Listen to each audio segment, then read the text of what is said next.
closure of schools. And the Minister of Education informed me that there are now preparations, and they are now sure that they'll be reopening schools, all schools in January. But there are processes that she needs to update Parliament and the country about, and it will require that we make an arrangement for her to do that.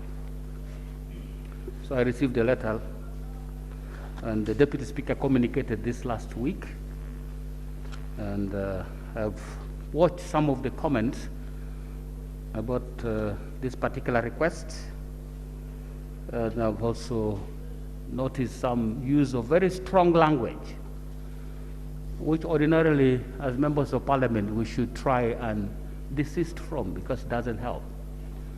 You can give a very strong opinion without actually using strong words, or words that can cause people to be anxious. But I've listened to them, and I'd like to make my one final appeal to you. Essentially, this is about those parents, those children, and those teachers that have really had it rough countrywide. And the opportunity is coming for the schools now to be open, and the communication is coming for us to pass the message on how these processes will be handled. We had sent a message that from yesterday we should be testing, so that we can go and listen to this message and maybe have a discussion if we find it necessary. And then we see how to pass on this message and prepare the parents and the teachers and the children on how this should be done. It has been a very, very difficult time for these categories of people. And for you members of Parliament, these questions have been asked, many of you. Every single day that Parliament sits, there's a request to raise something about schools reopening. They have prayed about it even in churches and mosques. The opportunity we have is to have this meeting tomorrow at 10 o'clock in Kololo. Listen and see what we can collectively do to facilitate the smooth opening of schools. So I'm calling upon you, those who have not tested, please, the testing arrangement is within this building. Just step out, do your sample. We try to make sure that the results are out quick enough so that by tomorrow, 10 o'clock, we will be there. It will be a semi-parliamentary sitting. Semi in the sense that I'll be presiding without a wig. It's a mixed breed kind of thing. I'll be in the chair, but it will not be a formal parliamentary sitting, because they have invited other people like CAOs and others to come and also be part of this meeting, so that the same message is passed at once to all those who will be there. So I urge you members, those who have not tested, please test. And let's be there tomorrow, 10 o'clock, and listen and see how to pass the message. That is my request to you, and I hope we'll be there tomorrow. That's my prayer.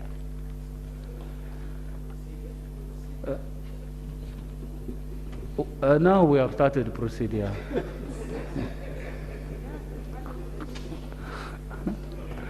We have now started debating by procedure. Yes, Leader of the Opposition.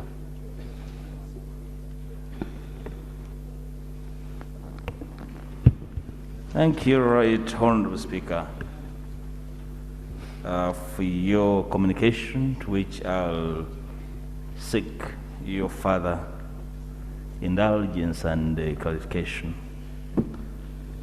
First of all, your communication, in addition to what we received last week from the Deputy Speaker, has attempted to shift the nature of the meeting, which is understandable. Namely, that the Speaker will be presiding over. What sticks is that it will not be a House of Parliament sitting. And therefore, it puts into perspective the consequence of the debate that will ensue. Are we wrong to say there will be a community meeting sitting in Kololo to discuss education, and therefore I'm free to call elders from Masaka to come and partake of the conversation in Kololo? All they need to do is test for COVID. I mean, right, Honourable Speaker, I can understand that. Why this is being questioned? Let's forget about the coarse, potentially coarse language that members used. The deeper appreciation of this forum, right, Honourable Speaker, is that the House of Parliament seated anywhere, as long as the Speaker has described in terms that the House of Parliament is that you can debate, you can amend, you can take binding decisions, and that kind of arrangement. So what would be the framework for implementing the outcomes of an informal conversation? Of course, you are the House Speaker. I will be guided on the consequence of a semi-house sitting. You know, I mean, what's the nature and the form? What will be the input? What is the shape and the consequence of the input of members? But wholly said and done, Honourable Speaker, the import of Rule 53(2) is that when members debate on a minister's statement, they will be able to cause the necessary debate and effect change to a position of a minister. Somebody will convince me that in that meeting that will happen. But secondly, and related to that, is that, Right Honourable Speaker, hitherto we would convene in the parking yard at top with the tents fixed and the House of Parliament sitting. What's the inhibition from the Honourable Minister climbing down to come and address the House of Parliament within the premises of Parliament, to have the House properly convened, members input, members debate, and the debate will be consequential in law and practice? It's an innovation, Right Honourable Speaker, but the danger with that innovation, Right Honourable Speaker, just hold your fire, Honourable, so that I finish the this. leader of the opposition is on a procedural matter, and usually the rules don't anticipate members giving information on points of procedure. Thank you, Right Honourable Speaker, for your guidance. Right Honourable Speaker, the major concern of members is whether this will not open a Pandora's box, that ministers would run to the Speaker when they are avoiding consequential issues and request that they will address them in an informal forum, semi-parliament. I will not speak about the desire for a COVID test. I am here with the Right Honourable Speaker. I go to his office as regular as I can. Nobody asked me for a COVID test. These kind of outlier issues bring into perspective whether there's no attempt to try and deregulate and bring the sanctity of Parliament into perspective. So you're going to meet a Honourable Minister, very honourable about that, and you must take COVID test. We convene here with the Speaker and Deputy Speaker routinely. That does not happen. Right Honourable Speaker, you are the custodian, not just of the rules, but also of the sanctity of Parliament. I am constrained. I've been getting so many messages from my team whether it is normal, and I've been constrained to say it is normal. I am here to seek your deeper guidance as to whether this does not open a Pandora's box, and therefore consequently we shall not have control over the actions of ministers subsequent to allowing this kind of arrangement to take place. Right Honourable Speaker. No, can I deal with this, and then we see if there's anything left? Then we can proceed with this matter. Honourable members, I take the points raised by the leader of the opposition, and I know the spirit in which he raises it is good, and the concerns that he raises need to be addressed, so for the comfort of all members of parliament. Honorable members, it will not be the first time that members of parliament have continued with discussion of things that have happened in the House outside parliament. It will not be the first time. I remember when there was a serious security situation in the country and the president addressed parliament. Because of the rules, again, we could not debate with the president. So we set up a separate arrangement for us to interrogate further what the president had presented to us. So a meeting was convened at the Prime Minister's office in the hall. And we all went there. I was there. We sat on the front, up and speaker, and members sat in the, and we had a debate about what had transpired. Will this be setting a precedent that is potentially can undermine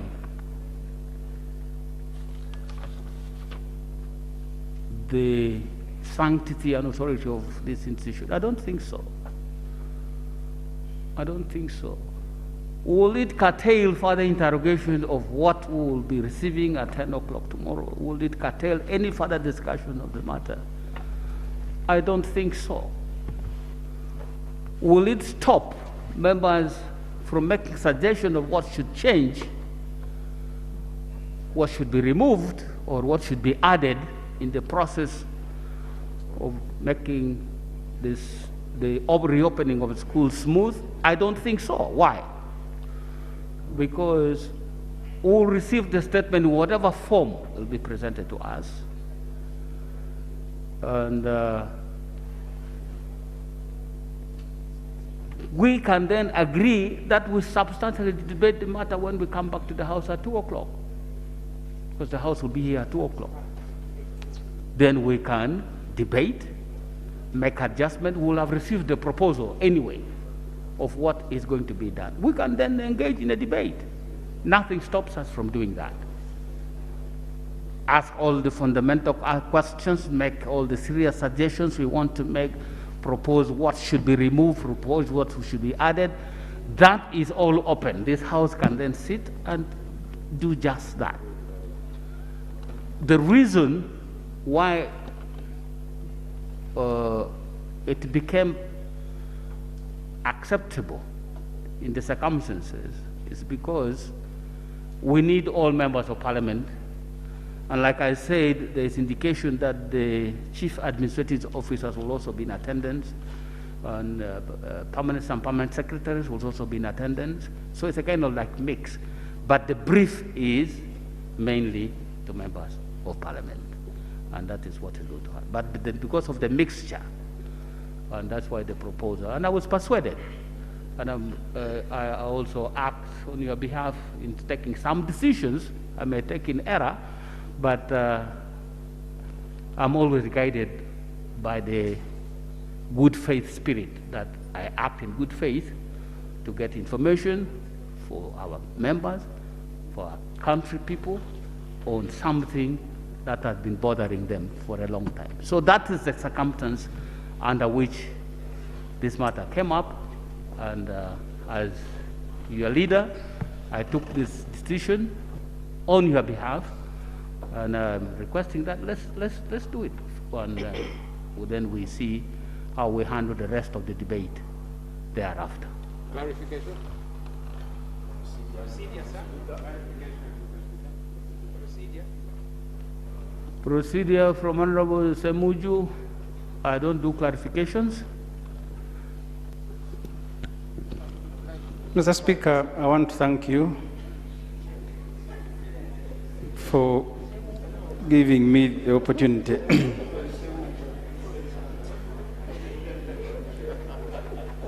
Mr. Speaker, I don't know whether now you are beyond persuasion. having been persuaded by the letter, if you are not beyond, and you will allow me a second before I read the rule, I want to take this opportunity to persuade you not to go for that meeting. For the sake of the institution of Parliament. Mr. Speaker, the particular minister making this request, I also need to be persuaded that she's doing so in good faith. Because she has never stepped in this Parliament. She was even vetted on Zoom. And throughout, the Honorable Miyingo, highly respected in Uganda here, became the person to represent a minister in this Parliament. I'm trying not to use the language that you said is not good. So therefore... No, let me just get it clearly. You are saying became the person to represent the Minister of Education. But he's a minister, isn't he? Yeah, he is a minister, but there are occasions when we have demanded that the senior minister, because they all approved to do different things. But the one we approved to head the Honorable Muyingo usually sends Muyingo. So the procedural issue I am raising, Mr. Speaker, I have seen the head of state, when he wants to speak to the whole country, he addresses a press conference. The MPs will be listening, the permanent secretaries will be listening, the chief administrative officers will be listening, so everybody will be listening. This innovation of a minister subjecting MPs to COVID tests, because for you did not subject us to a COVID test today to come here. But this innovation of a minister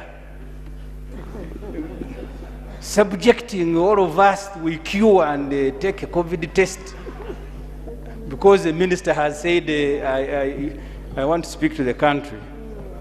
But the specific procedural issue I am raising, Mr. Speaker, is Rule 52, which I cited last week.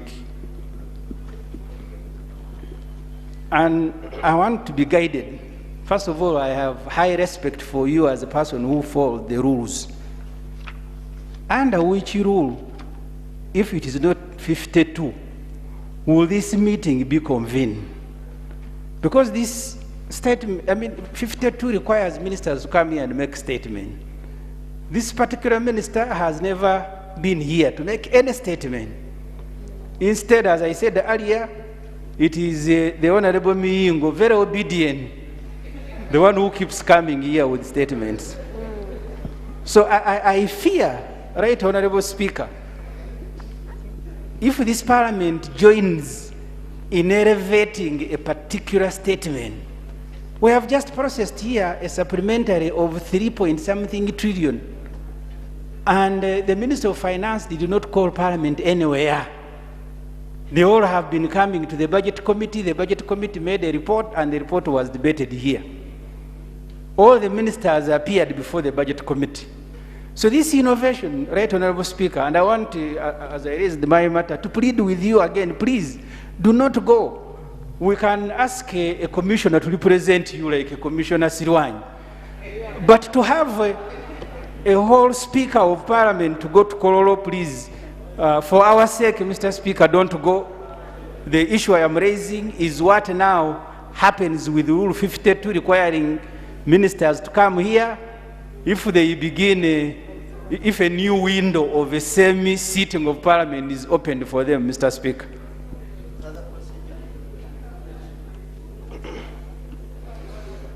Procedure. Honorable Sewungu.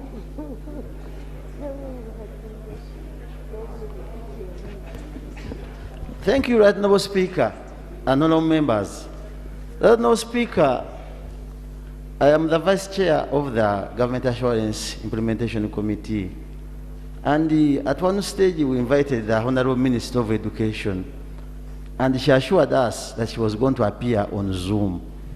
And indeed, the Parliament prepared everything We waited for the minister. Of course, Onamingo came physical as usual.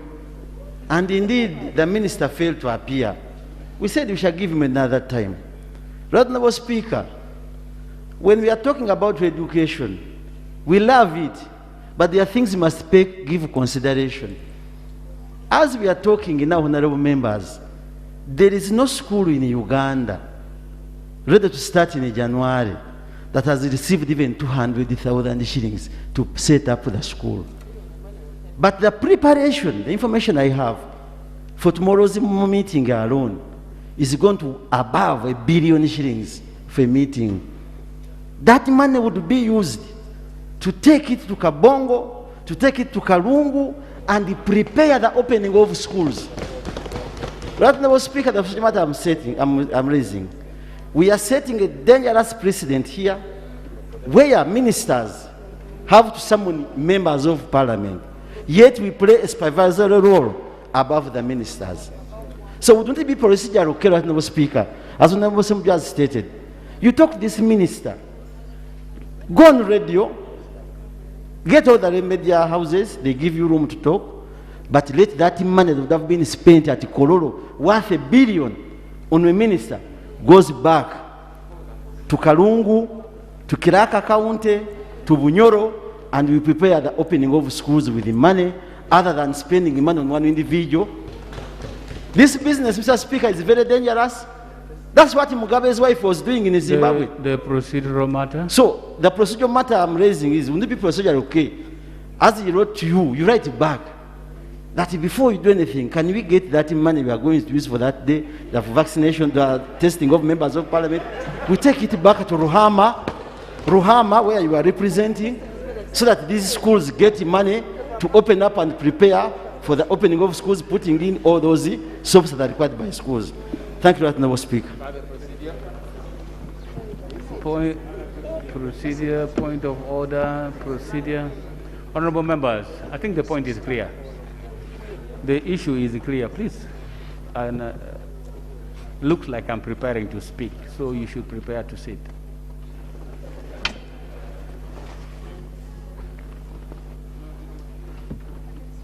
The issue is as simple as it should be. We represent the people of this country. There are issues, serious issues, touching the people of this country.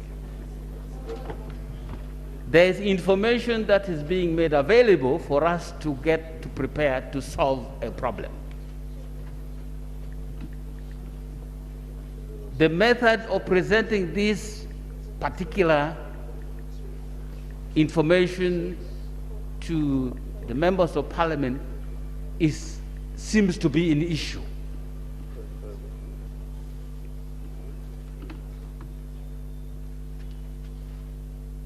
In law, there's something we call procedural justice, but there's also something we call substantive justice.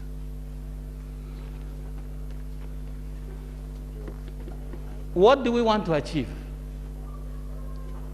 What we want to achieve, that was my assessment, because I'm being requested to review my earlier decision. And usually, when a person who has made a decision is being requested to review the decision, substantive grounds are raised to persuade that person to change the position. I have listened to the Honorable Semuju. I have not had one ground that would make me even be caught thinking about changing my decision. Because when the matter was presented, I looked at the bigger picture, at the global picture of these children, of these parents, and of these teachers. And I said, well, anything that can come either by way of information or indication that there's preparation to deal with this particular problem, whichever way, I would prefer that we receive it. That is what informed my decision, that it is better to get this information in this shape it will come. Then we have a debate and prepare the country to reopen schools. all the schools in this country. That's what guided me. It's not because some minister is bigger than another minister. No, it wasn't that. It was about the issue is a big issue. And we needed to deal with it. Honorable members, we have all been here. Issues of support to private schools. Banks are taking their properties because schools are closed, they can't get revenue to service their debts. Those matters have come here. Issues of teenage pregnancy because children are at home, those issues have come here. Motions have been moved and resolutions passed by this House. Now, this is a process that is going to bring all these things to some meaningful guided conclusion. That's what led me to take the decision that we could do an hybrid because of the members who have been invited who cannot fit here. And even if it was only us, we will not be able to be fitting here. So that's why I said, okay, we'll do that. And if there is any debate that will be required to follow up, we can now reconvene in another setting and have our full debate and take our own decisions and give our own guidance on the matter. So the issue is just about receiving the information. We could have received it by Zoom, we could have received it by any means. But this time it has been proposed that we receive it in the form we should. So honorable members, Rule 52 that is being cited does not arise.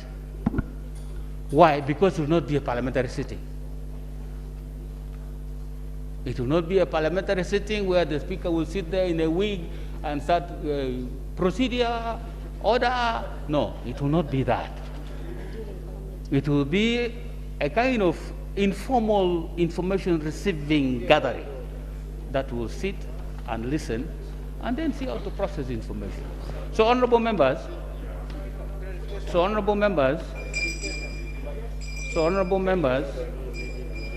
this is my request. So this is my request. This is my request. Can I make my request also, so that so that I can allow you? My request is that we receive the information. We receive the information.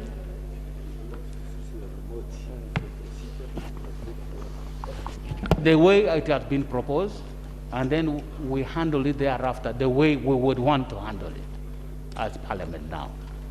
That is my request to you. Yes, Bujiri municipality.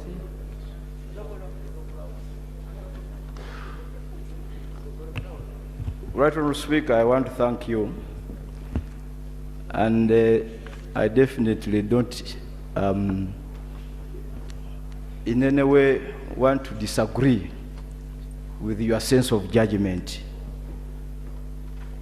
The procedural issue I seek to raise relates to both the present and the future, and I want to derive it from Rules 7 and 8 of our Rules of Procedure.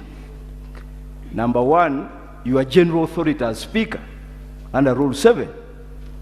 And number two, in cases where the rules are not specific on a procedural aspect. The other day, we were discussing aspects of these rules. Definitely, the issue you propose of a semi-sitting is alien to our rules, very alien. And it is also very difficult to trace it anywhere in the Commonwealth. And you have alluded to the fact that there is history. You did mention this has happened before. It is happening now. I want to assume that it will also happen in the future. Wouldn't it be procedurally right, Honourable Speaker, for us to consider, because under Rule 8, if as a speaker you set a precedent, then it becomes part of our rules until the rules say so. It has happened before, you have alluded to it. It is happening now. It will happen in the future. Can't we think about making it one of the procedural issues in the House? That a minister can write to you seeking a semi-arrangement of this House. And it is clear in the rules, and they write citing the rules. And when that happens, you avoid the imbroglio that is here today. I want us to begin thinking in those lines. Otherwise, the more you explain, the more we ask, under what rule? How are we going to justify it? So, Right Honourable Speaker, I am looking at it from that perspective. And again, Right Honourable Speaker, from our rules, when COVID struck, these rules were amended, and there is now provision for virtual sitting. I want to, from that communication, whether there has been a provision for virtual receipt of that information, so that those who may not be comfortable going to Kololo can receive the information virtually. And those who think it is okay, take the COVID tests and go to Kololo. I beg to submit, Right Honourable Speaker. Thank you. Somebody is asking whether the speaker took the COVID test. I take COVID test every 3 days, whether there is a meeting or no meeting. For me, it's standard procedure. It is a good habit to have, if I were you. Well, at least I know that I don't have a problem. You see, honorable members, sometimes, by the way we do business, we bring to surface what should never come to surface.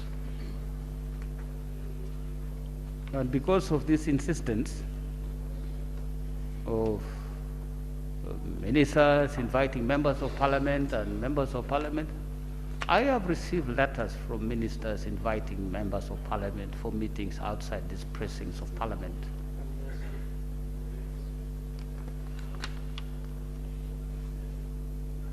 And I have insisted that members should not go and have meetings in places, except with the express permission of the speaker or in the conference room of parliament. But honorable members, you know as well as I do what has been happening. It happened last year, it happened last week, it is going to happen tomorrow. I don't want to go into details about this. So these arrangements are there, but I don't want to go into details. Where a request is made that for this specific kind of thing, we would like to engage members of parliament on this specific matter at this time in such and such a place, and I allow. And I allow. And if there's a member who has not been part of this process, I would like that member to stand up. We have all been part of this process, and I know. So why are we making it difficult to deal with an important matter? But we are putting all kinds of complications in the process. Just because probably, and the reasons we are now giving is, we invited the minister, she said she was going to appear on Zoom, she didn't appear. Then we gave her a second chance to appear on Zoom, she didn't appear. So now we don't want to listen to her. That would not be a reasoning that should make us refuse to receive information. So, honorable members, I acted on your behalf by the authority you conferred upon me, by supporting me to become what I am, and I sit here in the shape and the funny things that I wear to do the things that I do, which most of the time you try to make it so difficult for me, like now.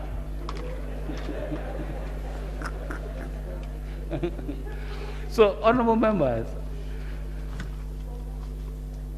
can we agree that those who because let's not extend this too much. Those who would like to come to Kololo, who can come to Kololo, can come to Kololo. There is no threat that if you don't come, something will happen. No, it's free. That's why you say, those who would like to come, please do the test and then come. Those who would not like to come, arrangements will be made for you to watch and listen from wherever you are. The only challenge is you may not be able to say anything that can be heard where people are having the meeting. That's the only challenge you will have. So let's have this. Honorable members, those of you who would like to be in Kololo at 10 o'clock tomorrow to listen to the statement on the reopening of schools, please come. But the thing is, let's do the test that is required, then we go to Kololo. Those of you who would not want to come to Kololo because you don't want to do tests or other reasons, you will stay wherever you will be. In the morning, the meeting will take about 1.5 hours, and then we come back here in plenary at 2 o'clock. So I think that would be the meaning. There's no point stressing this debate. There are those who don't want to come. We accept that. There are those who would like to come. We also accept that. So let those who would like to come to Kololo, come. Those who don't want to come, it's okay.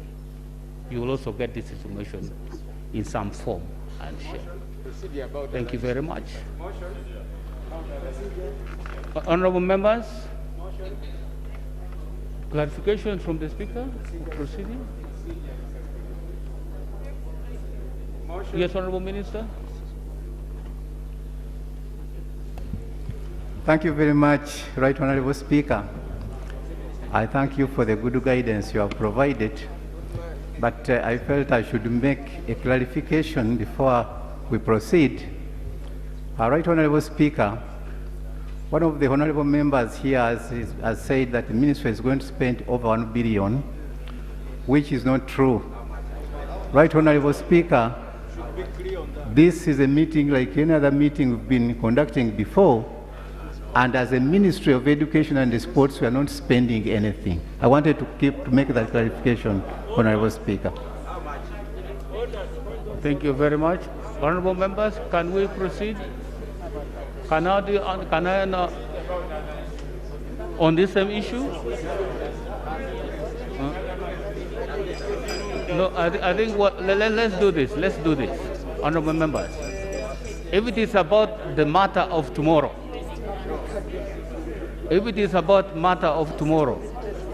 I think we have concluded that. Those who would like to come to Kololo, come. Those who don't want to come, stay wherever, but at least be able to get the information. I think that is the best way, so that there's no force here, that you are being forced to go anywhere. No, it's voluntary. And so personally, I will be there because members will be there. Yes, Honorable Member for Kampala Central.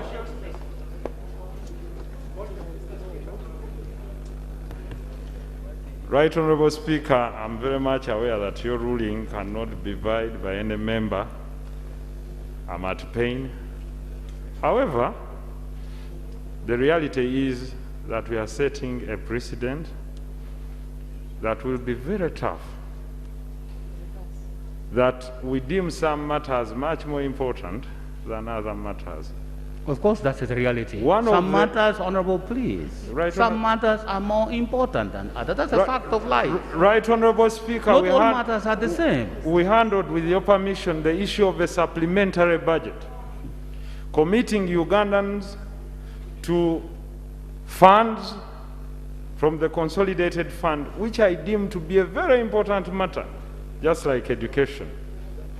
We've called for the issue of presentation of the recovery of this economy post-COVID, which is actually also a very important matter. We've handled matters of health in this August House, which are equally very important, just like that of education. Right Honorable Speaker, the issue is of the precedents. I'm alive to the fact that the ruling has been made and it's not coercive. However, will it be very much possible that Honorable Francis Zake here has an important matter to address the nation, and that there will be fairness that we move to his house or to Mitiana or to a place where he will have organized in future or today, and that a sitting of the house, formal or informal, in any nature, be conducted. That leaves a big question, and I believe we can't do this in anticipation. But the trend and precedent we are setting, Right Honorable Speaker, of an honorable member who was virtually called to attend meetings of a committee of government assurance, and twice, thrice, they did not honor. If in any case we want to process this matter of parliament that is very important, we can do it virtually, on Zoom, just like other members debate, and we interact. We are not saying no. We are also part of this program of parliament. It would have been a very good August House sitting, and someone can communicate. The president has ever presented a statement in the other parliament while in State House, and it was well received. And for me, I'm not saying no, that if the member probably feels they cannot present the matter here, they can do it virtually. Present it on Zoom, we view them on the TVs, and we present our rebuttals, and we have a cordial debate on the matter while representing all our countrymen. But for the Honorable Minister to present a statement, and then we come back and process a statement in her absence, then who will give us responses to our questions? Will she do it virtually when we come back to the House? Will she be physical? And this is the engagement that we want. If in any case she cannot come, then we have a provision in our rules to do it online. And we respond online and probably ask questions online, and she responds, and we rest the case. In that way, we will all be moving as a house. Not saying those that agree and those that disagree not to be there. Then it leaves us, you know, as a divided house, Right Honorable Speaker. In my view, my prayer is, Right Honorable Speaker, that the matter of education is as important as other matters. This one is very urgent, and our constituents need effective representation on this matter and responses from the minister in charge of the docket. How shall we interact with her when it's not a formal sitting of the House without using the virtual zone? The only gateway is the virtual zone, so that we ask her questions as she responds. You talked about questions of recovery for schools that are indebted, heavily indebted. Who will give me that answer when she's not here in the afternoon to respond to that answer? That is all I would like to ask. Thank you, Right Honorable Speaker. Honorable members, can I conclude on this? Honorable members, should the Honorable Zake in future feel like inviting members to his house, he will do so. And members will not be forced to go to his house. Those who would like to go will go. Those who would not like to go will not go.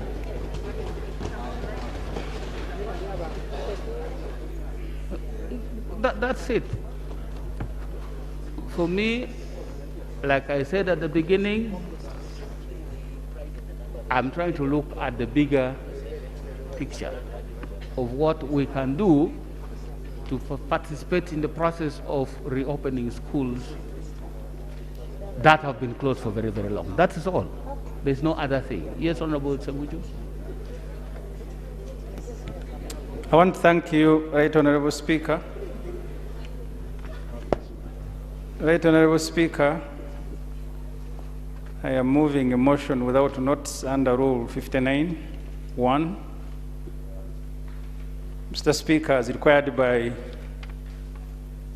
59(2), I raise to move that this House considers this motion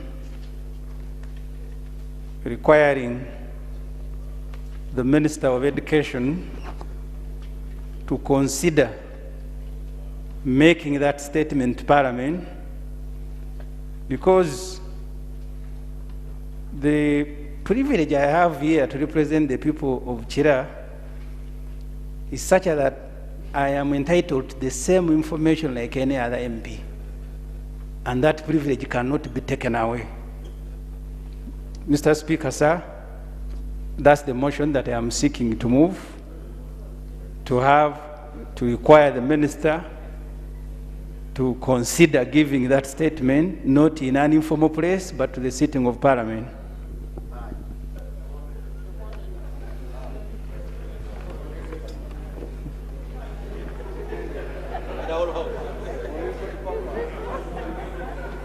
Honorable members, sometimes you make me feel the urge to. Honorable members, these same rules, please. These same rules that are being cited by the Honorable Semujo, I've seen you. These same rules, they are clear on how you handle guidance given by the Speaker. The Honorable Semujo is very smart. He's trying to find a backhand way to challenge a guidance of the Speaker.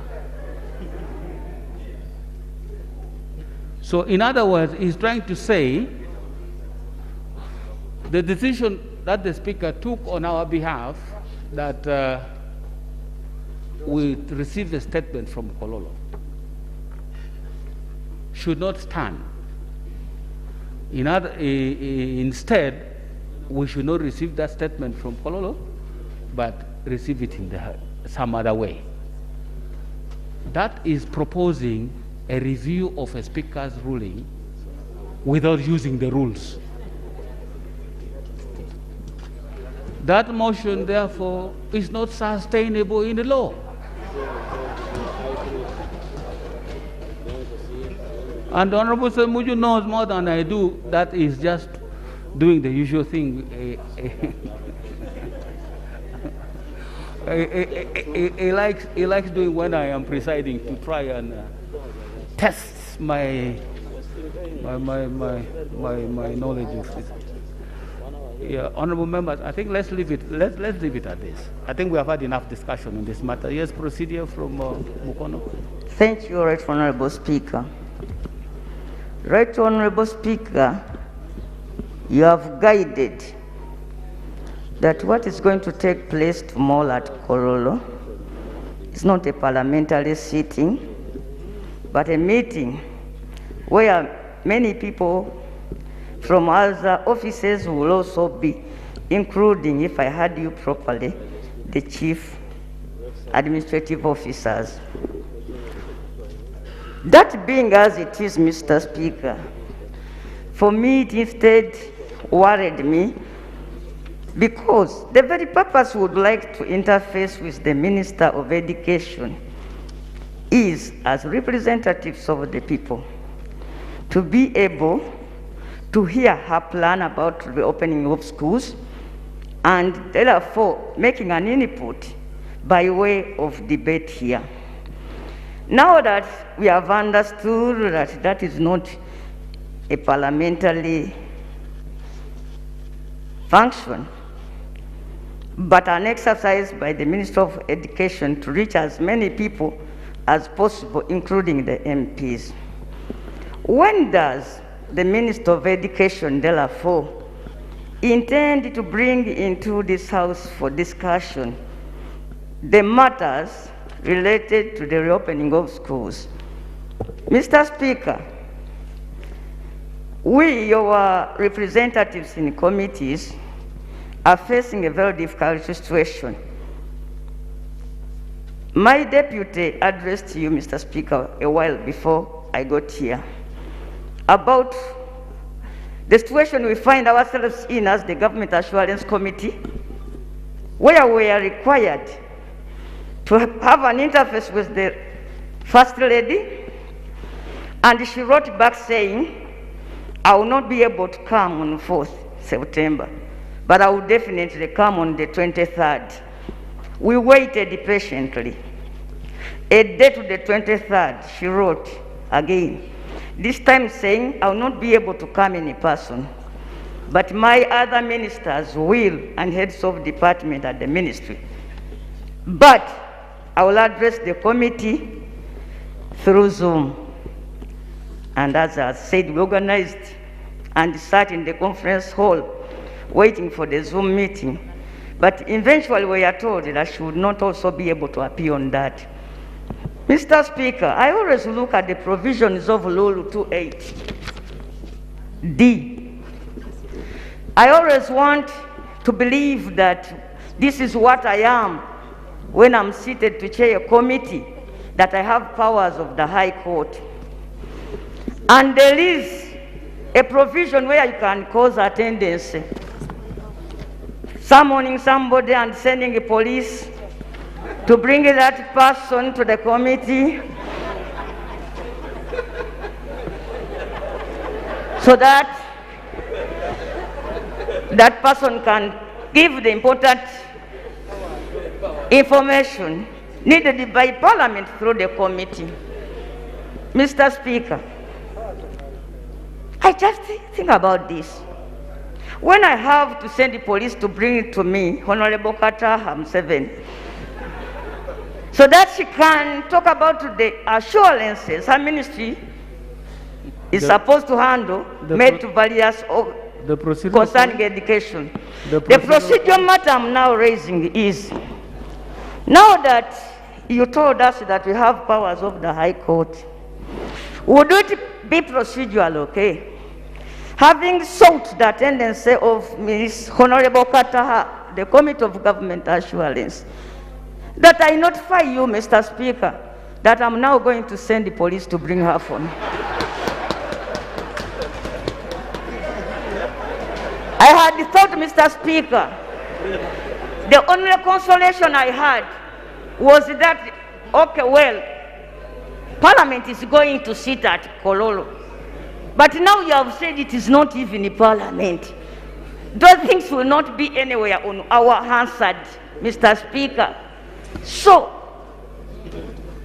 Mr. Speaker, I'm so frustrated, and I know many other people are. Mr. Speaker, committee. Can you help me now, guy? The vetting committee, the guidance I'm seeking now. You have already exhausted. Mr. Speaker, are we dealing with the minister or the first lady? And why do people want now to incite us to provocate this house into taking the harder option is to cause the appearance of this MP, who is the minister for education? If we say she can't come here because of COVID, why does she send Muyingo? Dr. Muyingo, I think we face the same risk when it comes to COVID. That is what I thought.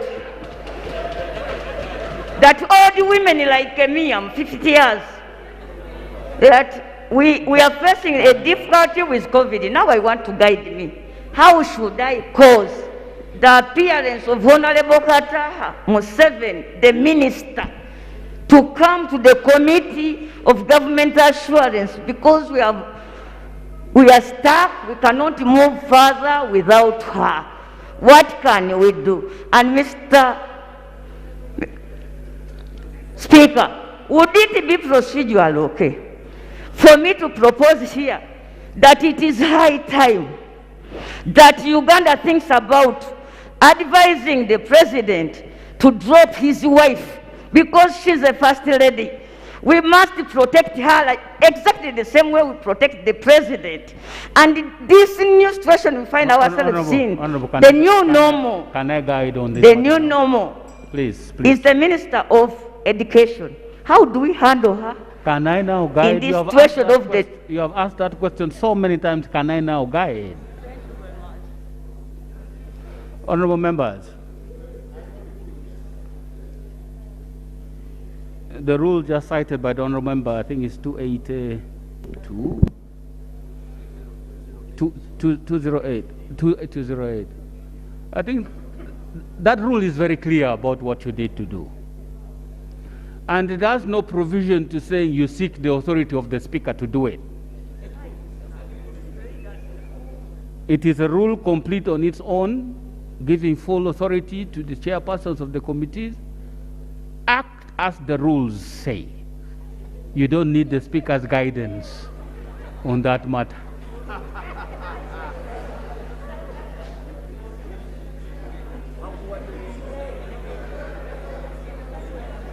So please, you don't need any permission or authorization from the Speaker. Just waive your rules and proceed. Okay, Honorable Member for Mukono Municipality. That is what the rules say. If that's what the rules say, you are empowered enough. And you can do as you propose to do. That will be fine. But honorable members, I think let's leave it at this, and we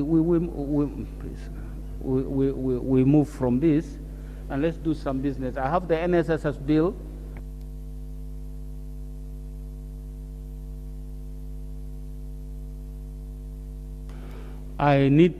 Honorable members, we need to deal with the NSSF bill now, if you allow me, so that we complete this. I have members with very urgent matters, but it's now 3 o'clock. I think let's deal with the bill, and then I'll see how to accommodate members who have urgent matters to raise, and we see how to proceed. But for now, let us deal with the bill. Would you like to cite the rule under which you rise on this procedural matter so that I can be guided?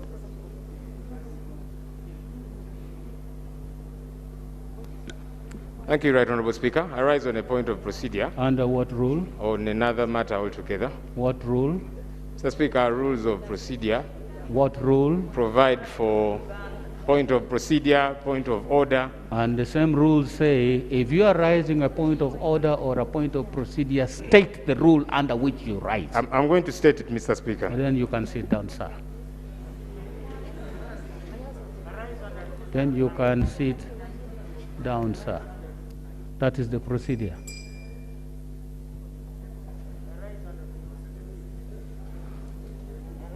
Honorable members, in the public gallery this afternoon, we have leaders from the National Organization of Trade Unions and the Central Organization of Free Trade Unions, COFTU and NOTU.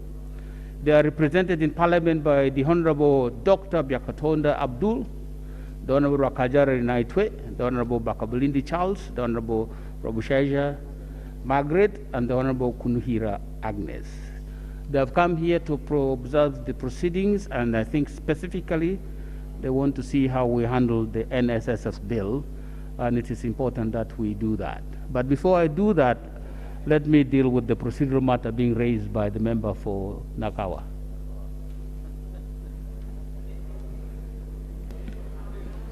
Thank you, Right Honourable Speaker, for your change of heart. It's not change of heart. I am confident. It's just prerogative. You might consider Honourable Semuju's plea. Anyway, Mr. Speaker, tomorrow, while you, Right Honourable Speaker, and a couple of other MPs will be going to Kololo. Is the same matter? No. So I'm saying while you and other MPs will be going to Kololo, medical workers will be on day 3 of their strike, Mr. Speaker. It's an emergency situation. I'm sure many members of parliament have been called by their constituents. Hospitals are flooded. There's no medical workers to attend to them. Medical workers have gone on strike because severally they have been promised. Honourable Member, I have 2 members who had come to raise that matter formally before the House. The Honourable Member for Luweru and the Honourable Member for... Mr. Speaker, it's an emergency. That's why I thought I would raise. Well, sometimes you need to, the Speaker can guide. So I'm saying that matter had already been listed, and the information we have is that as of now, there's a meeting going on with the head of state, with the leaders of the medical workers, and hopefully by end of today, a solution will have been found. But that matter is going to be raised formally. Could you allow me to? Not now. Now we are dealing with NSSF. as I requested, then I know I have already put it on my list of things to be raised today. So can you give me the latitude to do these things as presiding officer? Thank you. So can we deal with this matter now? NSSF? The National Social Security Fund Amendment Bill 2021, Bill second reading. Honorable Minister?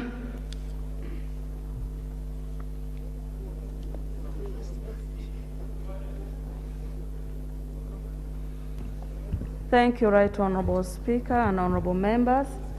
Honorable Speaker, we had already moved the second amendment. A report has already been presented by the committee, and we are left with debates and subsequent stages. I thank you. Oh, the motion had been formally moved. And please, honorable members. The motion had already been moved, and the report of the committee received by this House, and a question had been proposed for your debate on the principles of the bill on the motion for second reading. Honorable members, you'll recall that this particular bill had been completed by this House. The principles that guided the amendments had been adopted by the House, and a decision taken. But by the operations of time, some things occurred that affected the progress of this bill, and subsequently it also returned for reconsideration. Laws got complicated, decisions were made to try and restructure how we handle this very important bill. So the motion for second reading was debated substantially and concluded. The motion for this second reading of the National Social Security Amendment Bill was moved before, debated, and passed.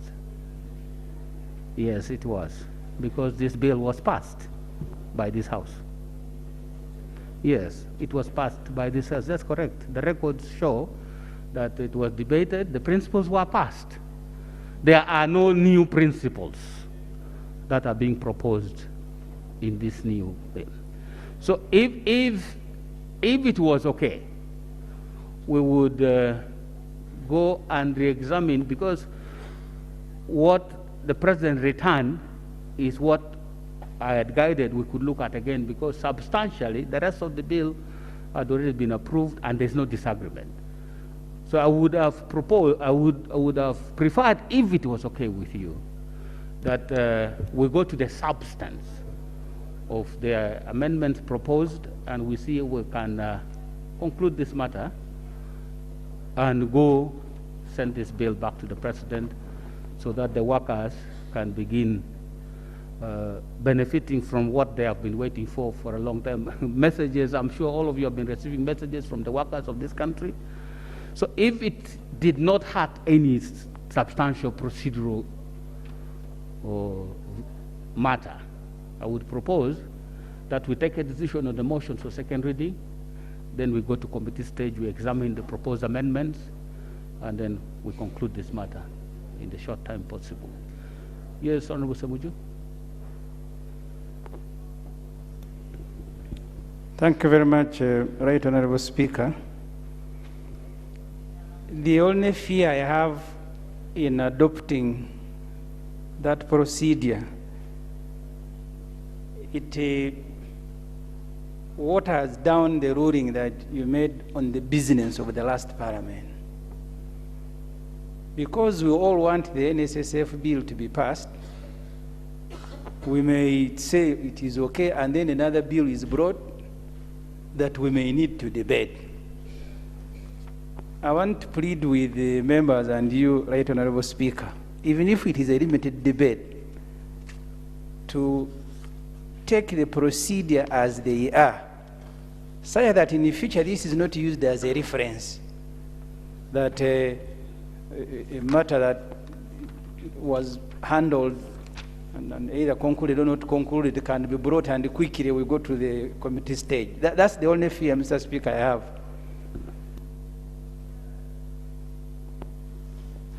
You see, that's exactly what the rules say. Rule 235, sub-rule 3.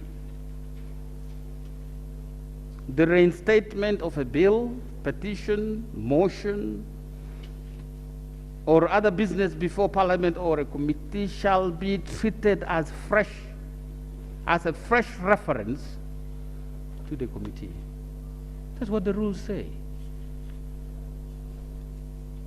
So we are guided by these rules. But when now you are examining a particular matter, you handle it on a case-by-case basis, based on the facts surrounding this particular case. You don't generalize. Now, in the case of the NSSF bill, amendment bill, where had we reached? Do we need to redo what we already did? That's the question that we should be asking. And my proposal is that there are things that we don't need to repeat in this particular, especially debating the same principles, which has not shifted. We debated, adopted the motion for second reading, went, approved the whole bill, sent it, but was returned on account of 3 clauses. And when the matter came back, and I was referring to the committee, I said, please focus on those only 3, because the other matter had already been substantially dealt with. So that we only deal with those 3 and save time and give the workers of this country the law, which in the circumstances of what we are talking about, COVID has hit so many people so bad, they can begin to draw benefit as has been proposed in the law. That's all. Not that we are circumventing anything. That's why I'm proposing to you, if it is okay, we can move. If it is not okay, we can debate. Honorable Du? Thank you very much, Right Honorable Speaker. Mr. Speaker, sir, I stand to persuade you that this debate on the report processed by the committee can be given some attention. First of all, because this is a fresh report by the committee of the 11th Parliament. Had the committee accepted and adopted the report that was presented in the 10th Parliament, it would have been proper that we don't go back into that debate. Secondly, Mr. Speaker, sir, this bill has introduced some new elements. For example, if you read the principles and the objectives, they said to provide for taxation of the retirement benefit. In the 10th Parliament, we did not have that. It was not part of it, but if you read this bill, it is provided there. We would want to know what the committee has recommended on that particular matter. Thirdly, Mr. Speaker, this report differs in substance. I've read it. The committee has departed very much from the recommendations of the committee that processed in the 10th Parliament. So for those reasons, I would like to persuade you that you give us opportunity to comment on the principles that have been brought in this bill. They may be, some may be the same as the past one, but since there are new things that have come, we need to debate it and take a decision. I beg to submit. No problem. Use the opinion of the members. That I have no problem with that.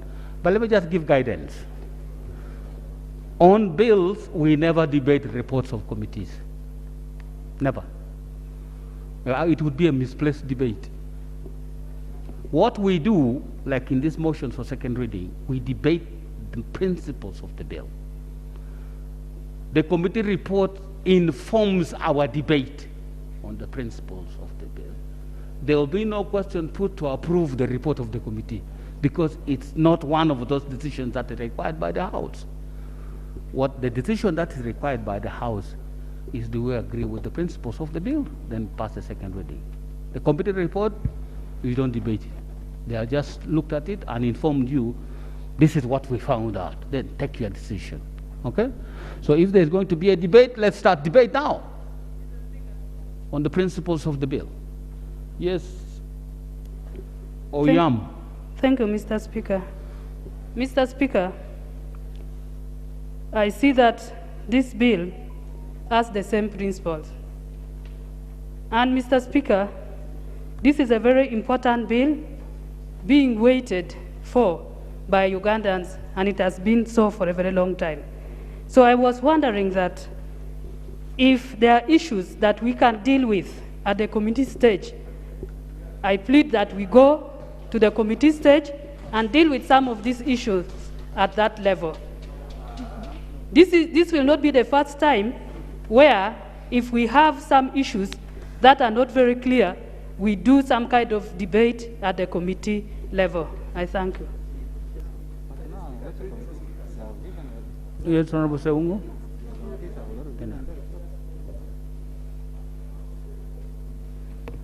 Right Honorable Speaker, as per the rule you cited, Rule 235, but Rule 235(3) is to the effect that it says the statement of a bill, the reinstatement of a bill, petition, motion or other business before a parliament or a committee shall be treated as a fresh reference to the committee.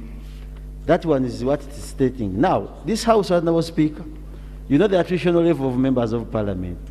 We have, I think, the biggest number of members of parliament are new. I thought we had agreed we would start a debate. I was trying to disagree with the honorable member from Oyam. Thank you, Honorable Speaker. There's no point. So, is there a debate? No, it cannot be before debating. Debate. There being no debate, I put the question. Debate. Erute.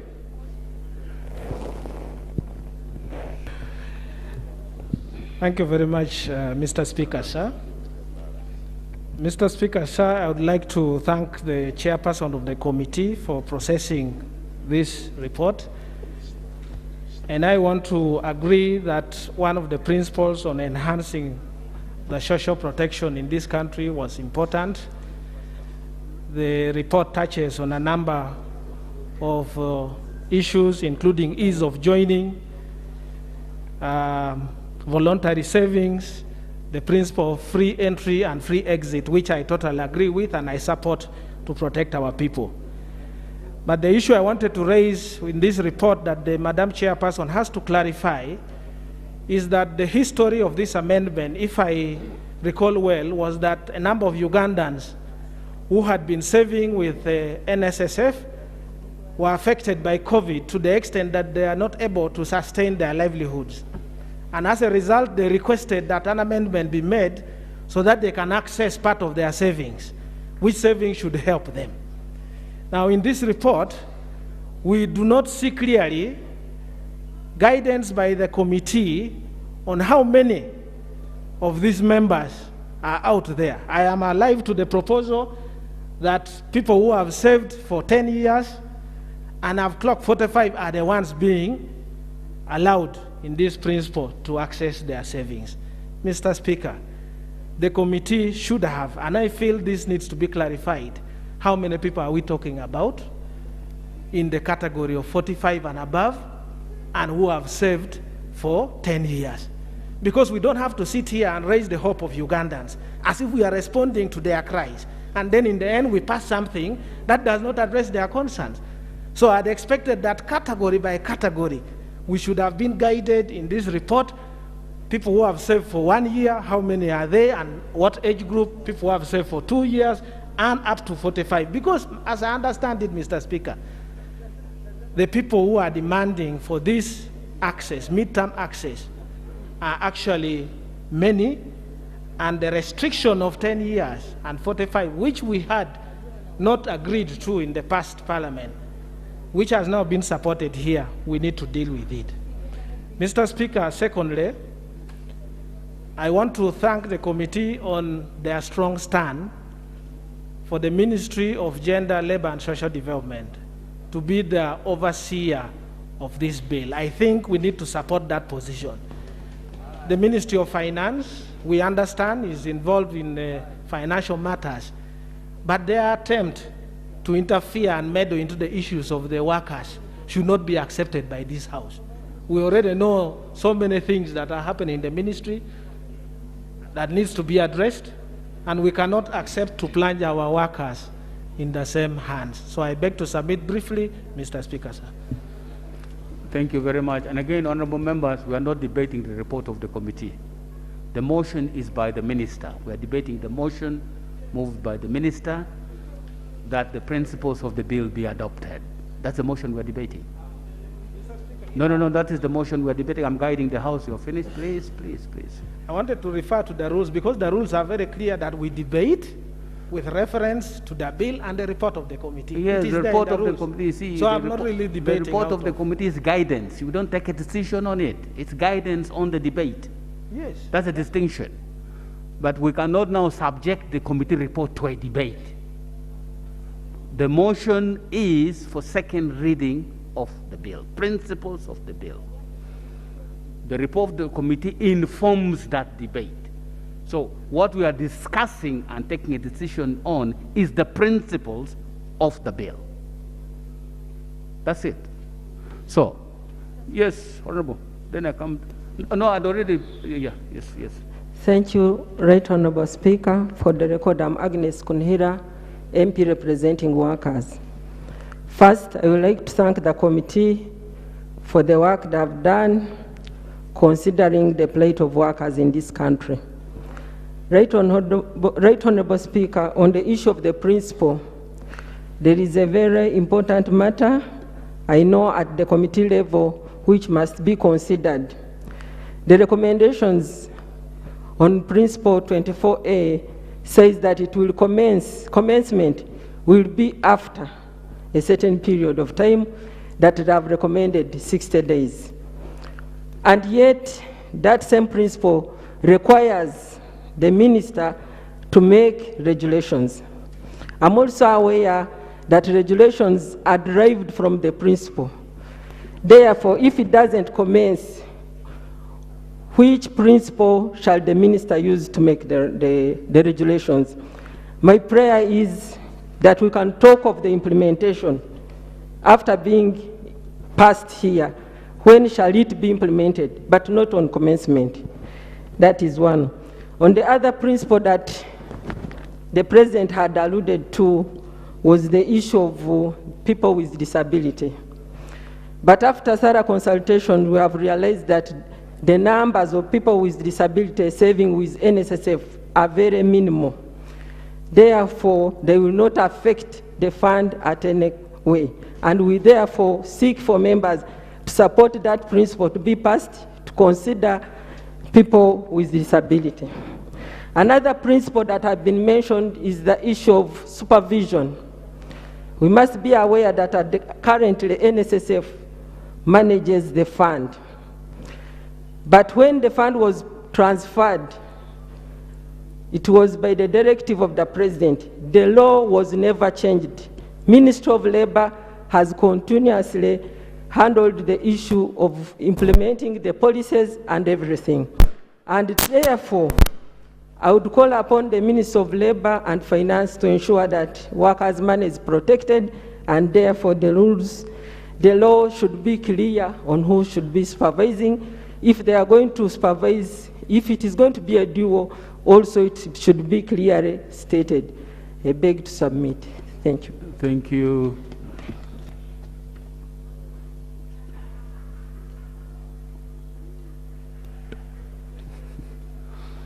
Yes, Honorable? Honorable Mugole. Yes, please. Thank you, Right Honorable Speaker. 2 or 3 things in regard to the principles. One of them is principle to provide for payment of an annual levy by the fund to Uganda Retirement Benefits Regulatory Authority. This one, in the discussions we've had, it should be considered to be deleted because UBRA, which is Uganda Retirement Benefits Regulatory Authority, should not get money from NSSF to regulate it. I cannot pay you to regulate me. UBRA was formed by government to regulate the retirement benefits schemes. non-state organs. And it was brought because there was going to be liberalization of the pension sector, which liberalization failed. And therefore, in the principle, if we still provide that we shall pay a levy to UBRA, that would be wrong. Whereas UBRA is relevant, it is not supposed to levy state organizations like our pension of parliament. UBRA should not. It should not levy NSSF, it should levy private sector pension schemes. Number two, which we think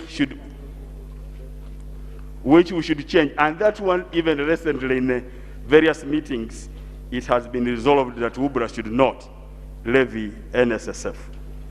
And then in the principle under F on taxation,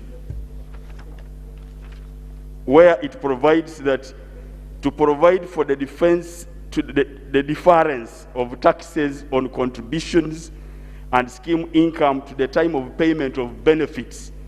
This one is also not agreeable to the stakeholders, most especially the workers, that we should be taxed at the end when we are getting our money. Yet, as we contribute, we are being taxed.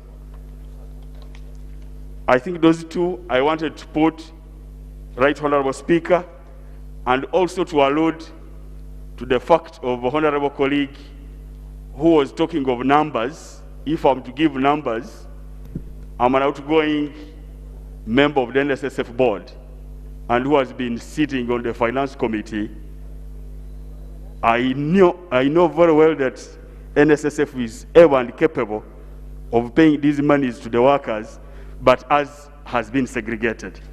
If you put it that everybody who has made 10 years and all 45, it would deplete the fund. NSSF is not a bank, it is a provident fund, so we cannot pay like that. That one I want to support, that what has been provided, if you have made 45 years, it would be correct. And I can tell that no country in the world, apart from one, which was Australia, has got money from the security fund to give because of COVID. And I'm speaking this as a workers' leader.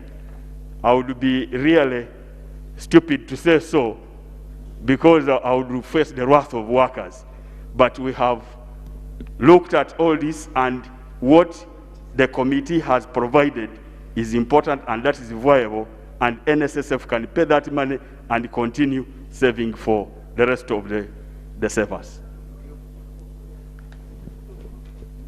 You could have used a better word instead of the one you used. You could have used the word, I would have been unwise, instead of using the other one. Thank you, thank you. Honorable Speaker, I did not get the word I used. So the one you used, I don't want to repeat it.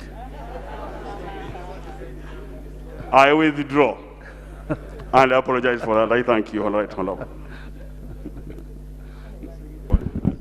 Now let me have the honorable member here, then I come to Tororo.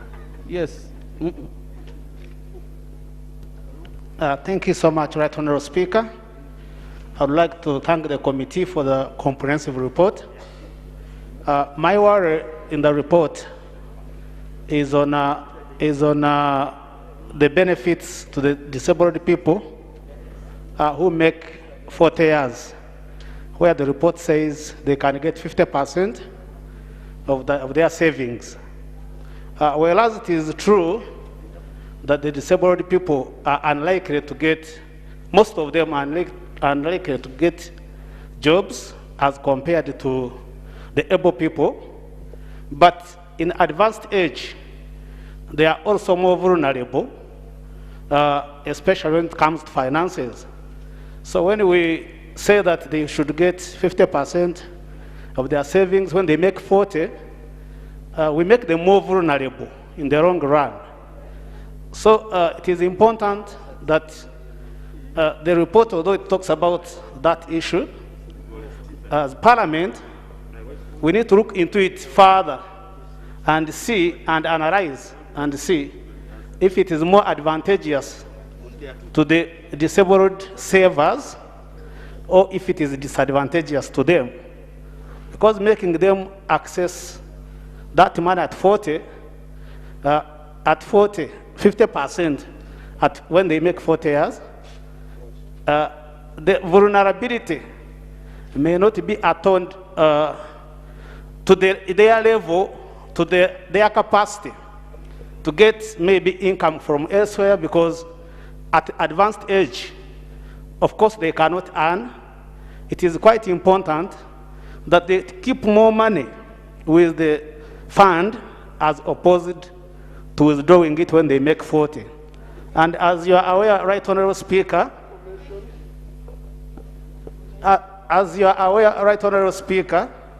information.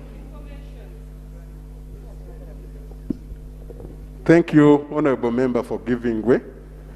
The information I want to give you is that research has indicated that persons with disability may not stay as you may stay in terms of life.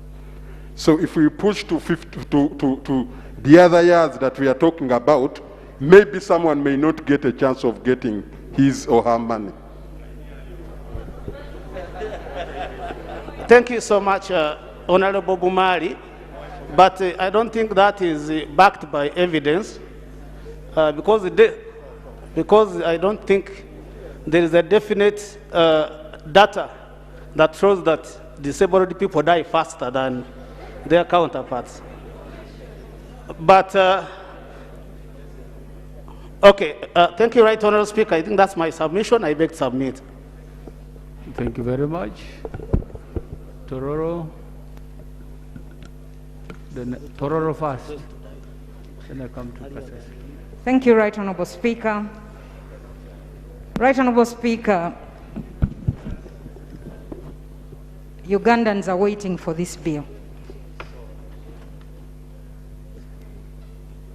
It would have been my wish that would move straight to the bill's third reading. However, Right Honorable Speaker, you have asked us to debate. On that matter, I want to appreciate the Honorable Minister,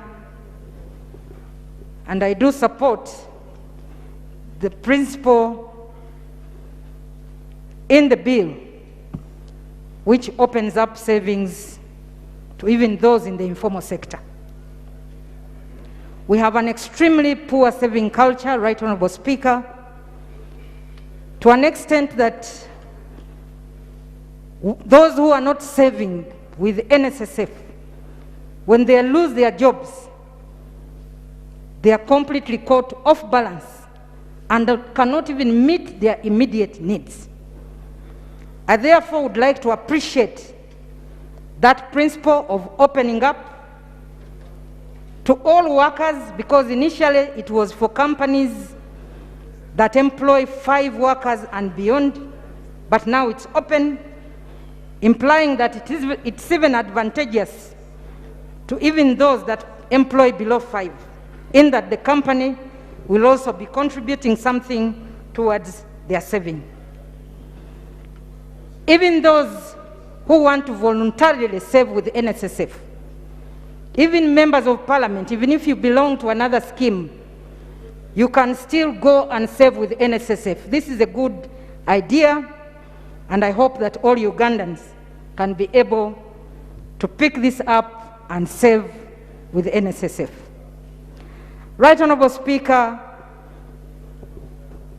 the other issue that I would like to support, I think it would have been a big mistake for us to allow the managing director to be an ex-officio and at the same time have voting rights. It has never happened in any institution. This would be creating a very powerful managing director, and I think I want to suggest that all other institutions must ensure that the managing director is an ex-officio member, because you can't be the person being supervised and you have equal rights with the people that supervise you. Right Honorable Speaker, we have also people that serve in this country. Those in the public sector, the public servants. We have asked, Right Honorable Speaker, time and again, that let the public servants have a contributory scheme where they also contribute so that they don't suffer, Right Honorable Speaker. I don't know where this bill is. We passed it. I don't know where it is now. But it's important, Right Honorable Speaker, for us to consider this approach, because government alone cannot find all the resources to put there for the civil servants in the civil servants pension scheme. Currently, it is wholly contributed by government. If it had been contributory, would not be having the challenges that we are having today, that a teacher retires and then cannot get her pension or his pension in time. It's all because of that problem. How I wish the government could also bring that bill so that we can move on. I want to conclude, Right Honorable Speaker. I had an issue that I wanted to raise. I have put it aside, but we shall come back. Right Honorable Speaker, we cannot sit in this house to pass laws, and the laws are not implemented by the executive. I raised an issue of the NSSF board, 9 members, only 1 woman, as if we are not qualified to be on those boards. And people are making, and people are trying to give different excuses. I have put you on notice, Right Honorable Speaker. I will come back on that subject matter, because we are not going to leave it. This is a constitutional matter where in all boards and authorities and every institution, we must have at least 30% representation by women. At least, that is the minimum. But if you go to 10%, Honorable Churu, you're looking at me. We are women, we are educated, we have the ability, and we can sit on those boards. And we are not going to sit back. The Minister of Finance, who pledged to come with a response in 2 weeks, is seated there. I'm glad the Attorney General is here. I want to give you notice. If you don't correct that matter, in 2 days, we shall come back to this house. Thank you, Right Honorable Speaker.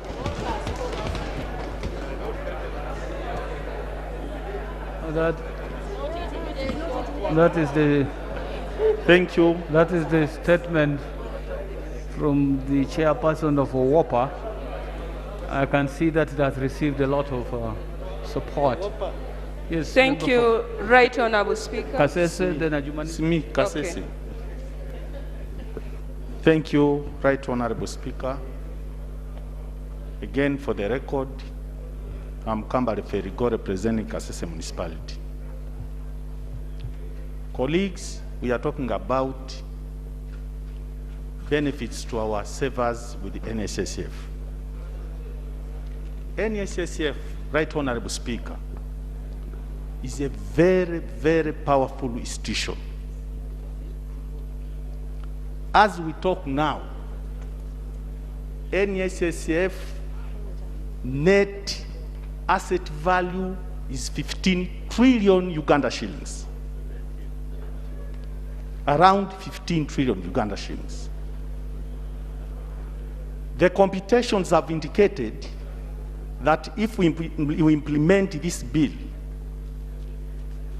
where people who are eligible to get interim benefits, those who are 45 years and those who have served for 10 years, computations are indicating that around 800 billion shillings will be released if we implement this bill. Now, my proposal is, as we pass this bill, can we subject this arrangement after 1 year, we get a report from Minister of Finance on the actual expenditure as far as implementing this bill is concerned. Why, Right Honorable Speaker? These computations are made with the assumption that all the savers who are eligible to get their benefits will be given that money. That's the assumption. But when you look at the practical situation, there are savers who are eligible to get money and are not ready to receive that money. They leave that money to accumulate in a way of investing. So the 20%, in my view, should even be increased after making a review on the actual expenditure after implementing this. Because it's possible that we may insist on 20%, imagining that around 800 billion will be spent, but in the actual sense, people who are eligible, some of them will not even receive the money, will leave it to continue accumulating. We end up spending, like, say, 500 billion Uganda shillings. Now, that would mean those who are ready to receive the money, we have tied them to 20% provision, yet the actual figure could even make them get more than 20%. So my thinking is, and my proposal to honorable members, is that as we endorse this bill, let's get an annual review and we get the real actuals. What did the NSSF exactly spend after implementing this bill? So that we can now review the percentage upwards. Because when somebody knocks 45, he may need, or she may need, like 30% of the savings. And with this, the way things are moving, the economy is not doing well. Somebody has money, he wants to do something better, but money is saved. Now we have limited 20%. My thinking is that at the end of the year, let NSSF present a report, and we know and we see the actual expenditure, and it should be a basis for raising the percentage upwards. I beg to submit. Thank you very much. Right Honorable Speaker. Victor Jumani. Then I'll come to Bukoto.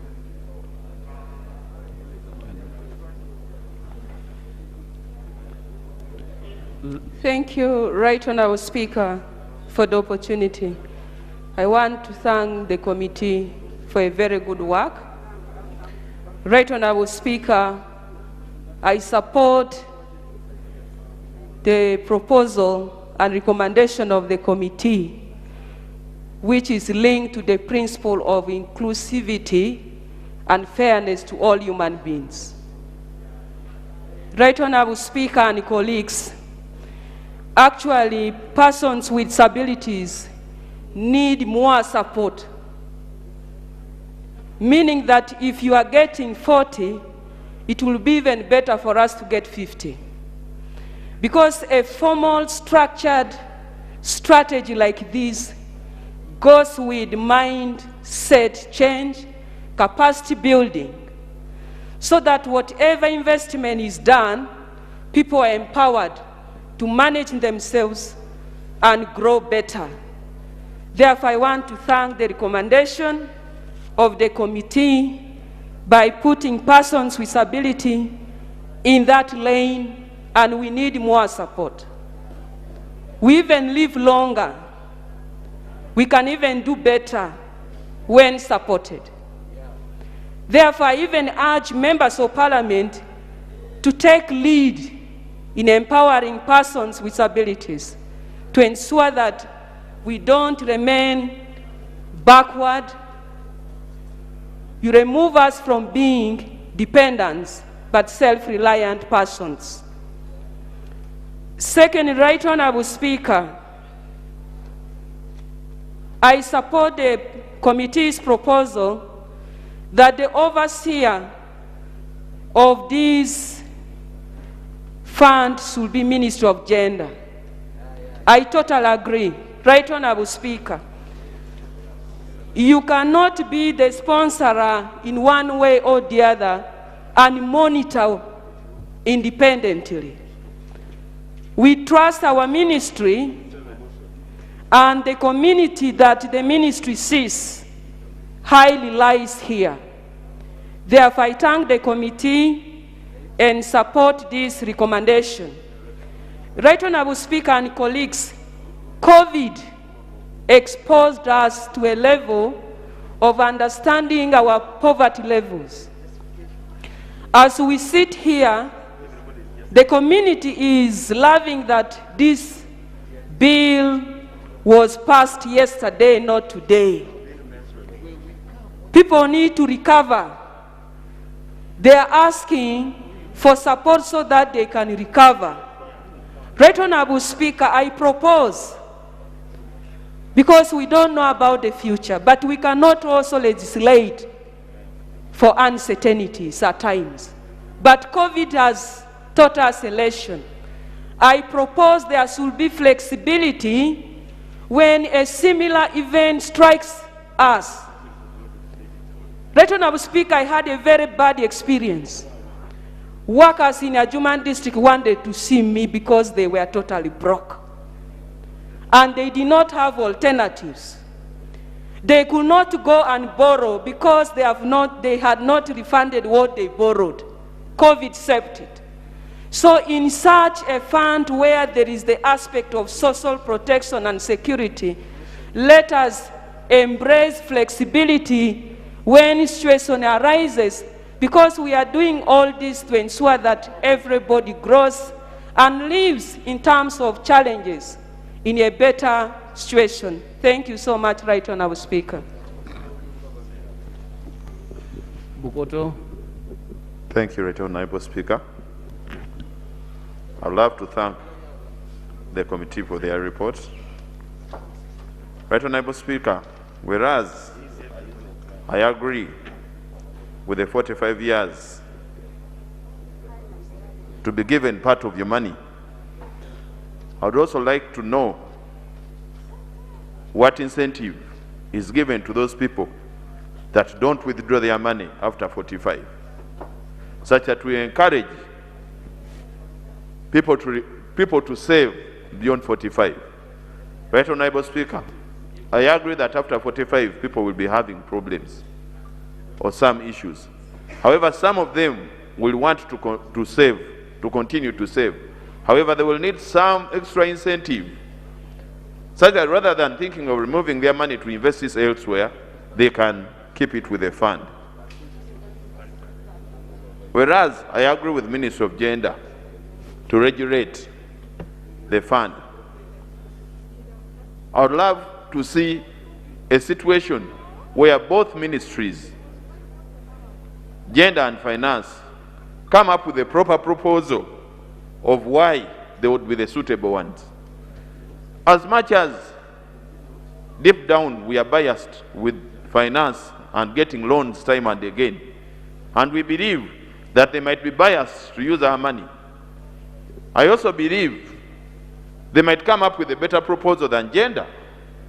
We should be able to make discussions on an informed point of view. What is your offer as Gender? What is your offer? What is the offer of Minister of Finance in case it is a regulator? I would also want to differ from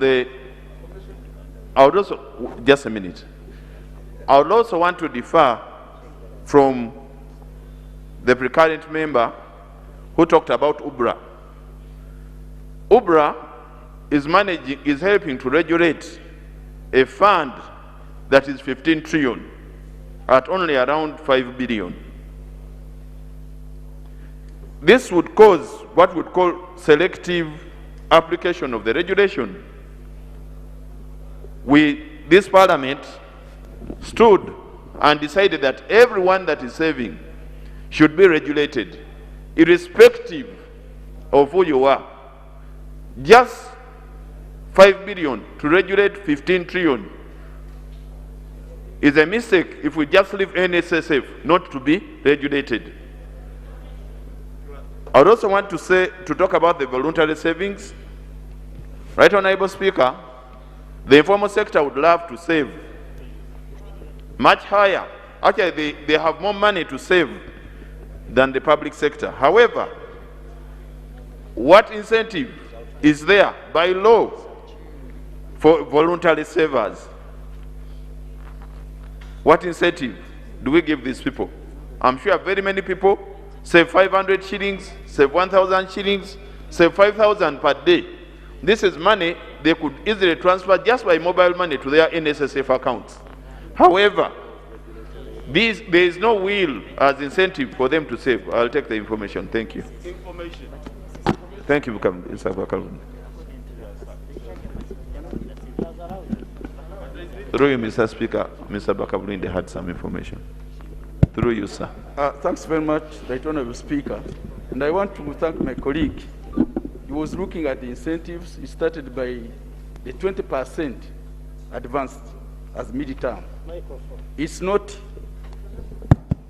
compulsory. In fact, that's why my colleague was raising that not all those assumed to be 45 will be getting the 20%.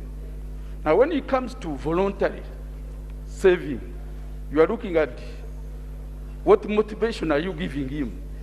I'm keeping my money. Last year, financial year, they gave 13% interest, 12 to 12.5% interest. That is already a motivation. Now, when you come to UBLA, I think you need to know the history of how UBLA came. There was a move to liberalize NSSF, and UBLA was formed in anticipation, which was blocked. And we are saying, according to the law, we have done enough consultation, including the Attorney General. What should UBLA regulate? And that's why they came to say, UBLA was formed by government, should be paid by government through appropriation of parliament, but not get from the funds of the workers. Otherwise, I thank you very much for your concern. Thank you. Honorable members? Yes, I'll pick the honorable. Yes, please. Thank you, Right Honorable Speaker. Shamim Malenda, the District Woman Representative for Kampala. Right Honorable Speaker, our workers are indeed waiting for this law. My major concern, and the concern of the people of Kampala that I represent, what they have sent me to tell the House or to discuss in this House is in respect to the issue of implementation.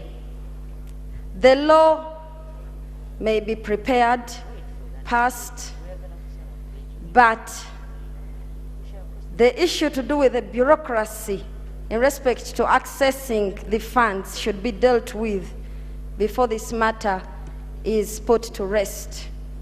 For example, previously, of course, they've also had issues. One loses a loved one, but they had money in NSSF.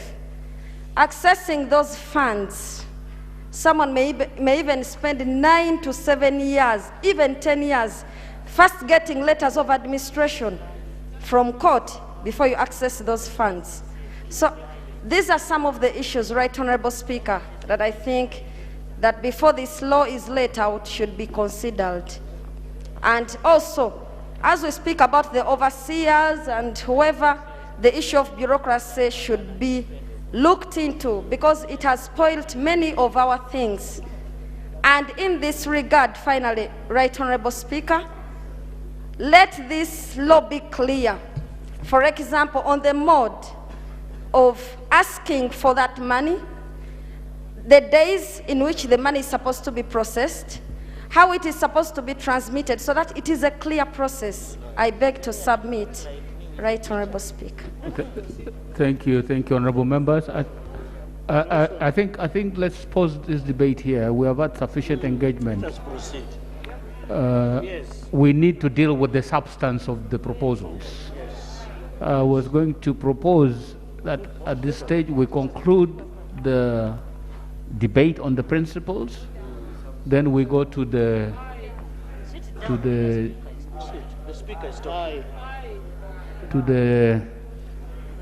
actual provisions of the bill at committee stage. If you allow me to do this, honorable members, then we could go to the next stage and then we conclude this matter. Is that fair? Aye. Honorable members, I'll now put the question that the bill entitled the National Social Security Fund Amendment Bill 2021 be read the second time. I put the question, those in favor say aye, to the contrary, no. Aye. The ayes have it. the National Social Security Fund Amendment Bill 2021, Bills Committee stage.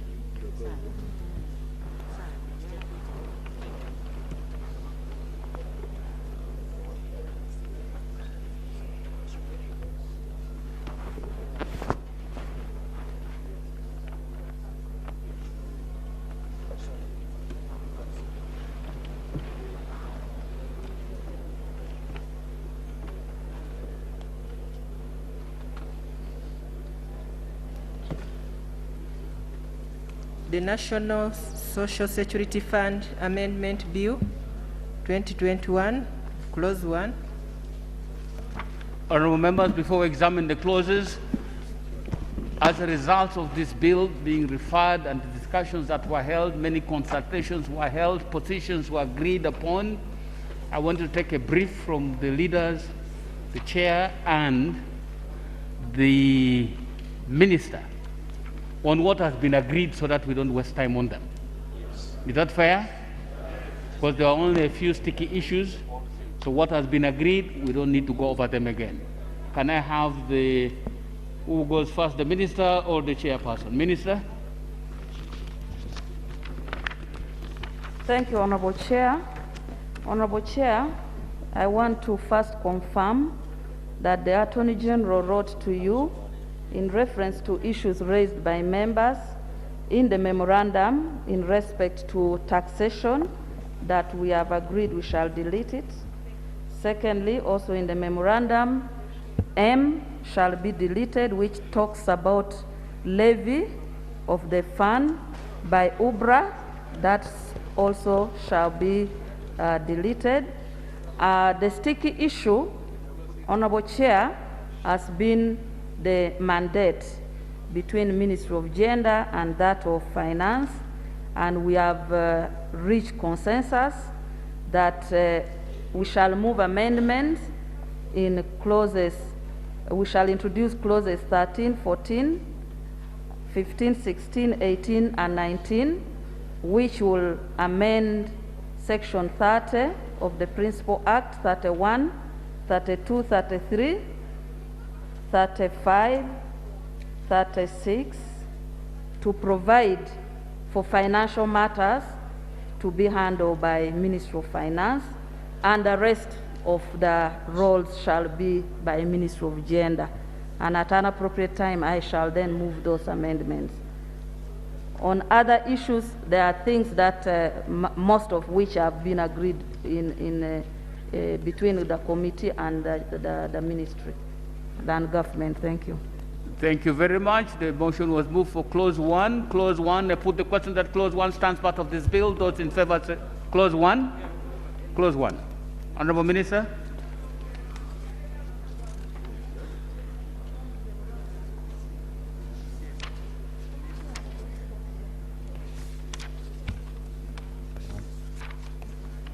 Thank you very much, Right Honourable Speaker. The committee recommends that the bill entitled National Social Security Fund Amendment Bill 2021 be considered.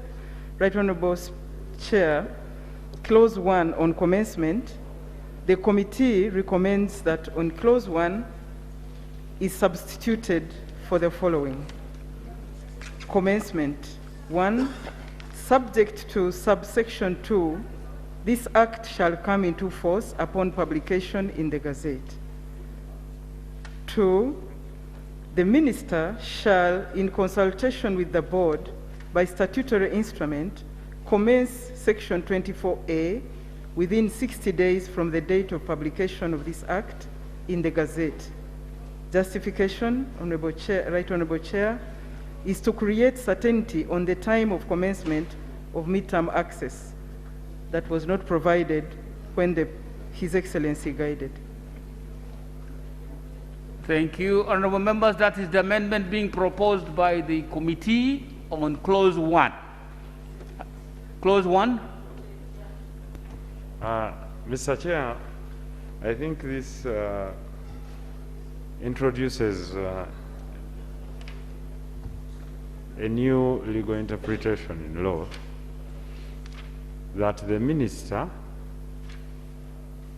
shall, with the consultation of the board, lead to the actualization and commencement of a particular section when it becomes an act. And now that leaves it at the liberty of the minister, because there is no time that is capped. 60 days. 60 days. For the particular section? Yes.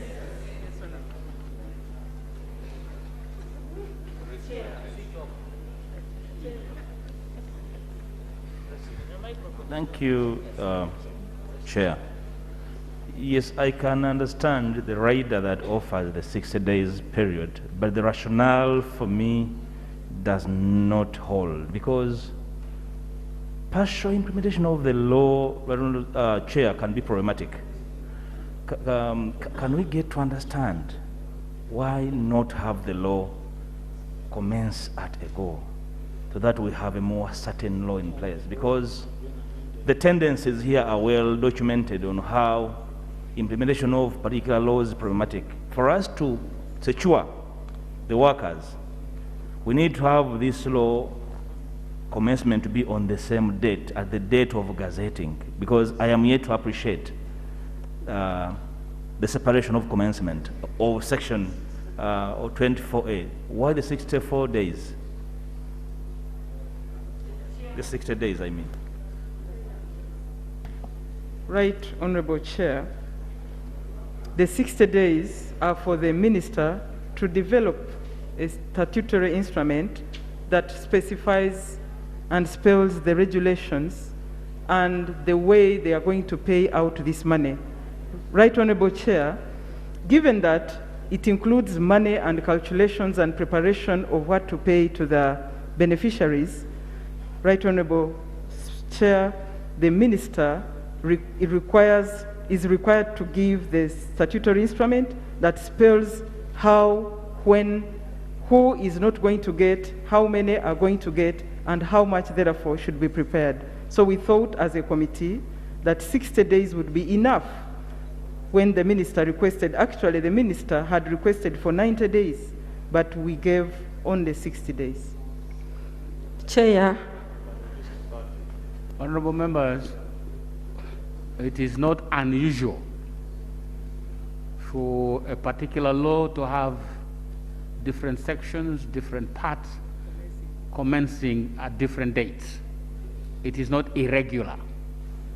So if we are debating it, let's debate the purpose for which is being proposed, but it's not irregular to have different parts coming into effect at different times.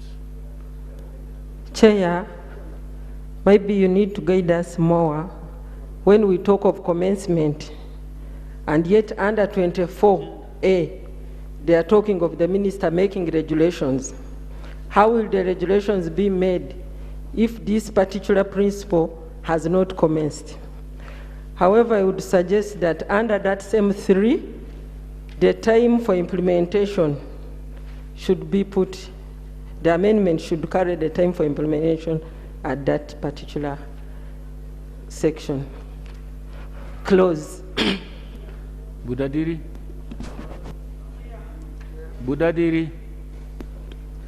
Thank you very much, Mr. Chairman. Mr. Chairman, if I look at 24A, it is talking about midterm access to benefits. And it is clearly spelling out who are the beneficiaries. You must be 45 years, and you must have contributed for at least 10 years. Mr. Chairman, there is no other regulation to be made in this respect, because the people to qualify are stated in the law. And if they are stated in the law, it is just a matter of us entering the man's contribution or the woman's contribution, and is paid what is supposed to be his or her midterm.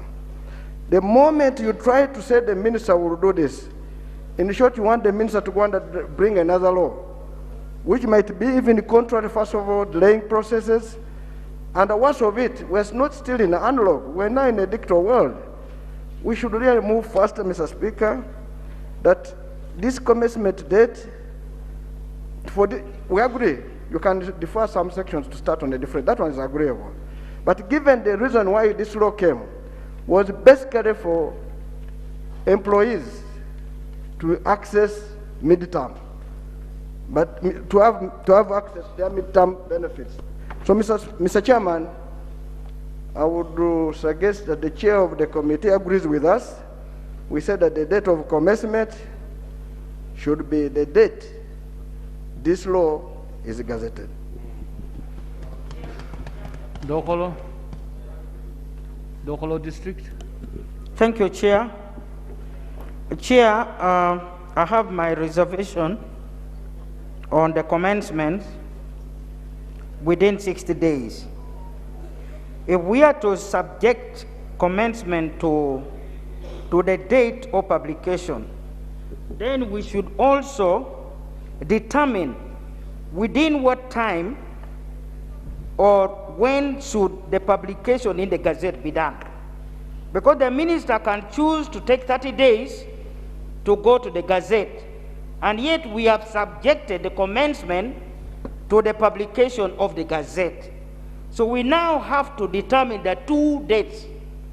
When should this law be published in the Gazette? We need to agree. Then we can agree that, okay, from that date, then we can subject it to maybe 30 days and so on. But taking from what Budadiri has said, there is no new element which is going to come in the regulation.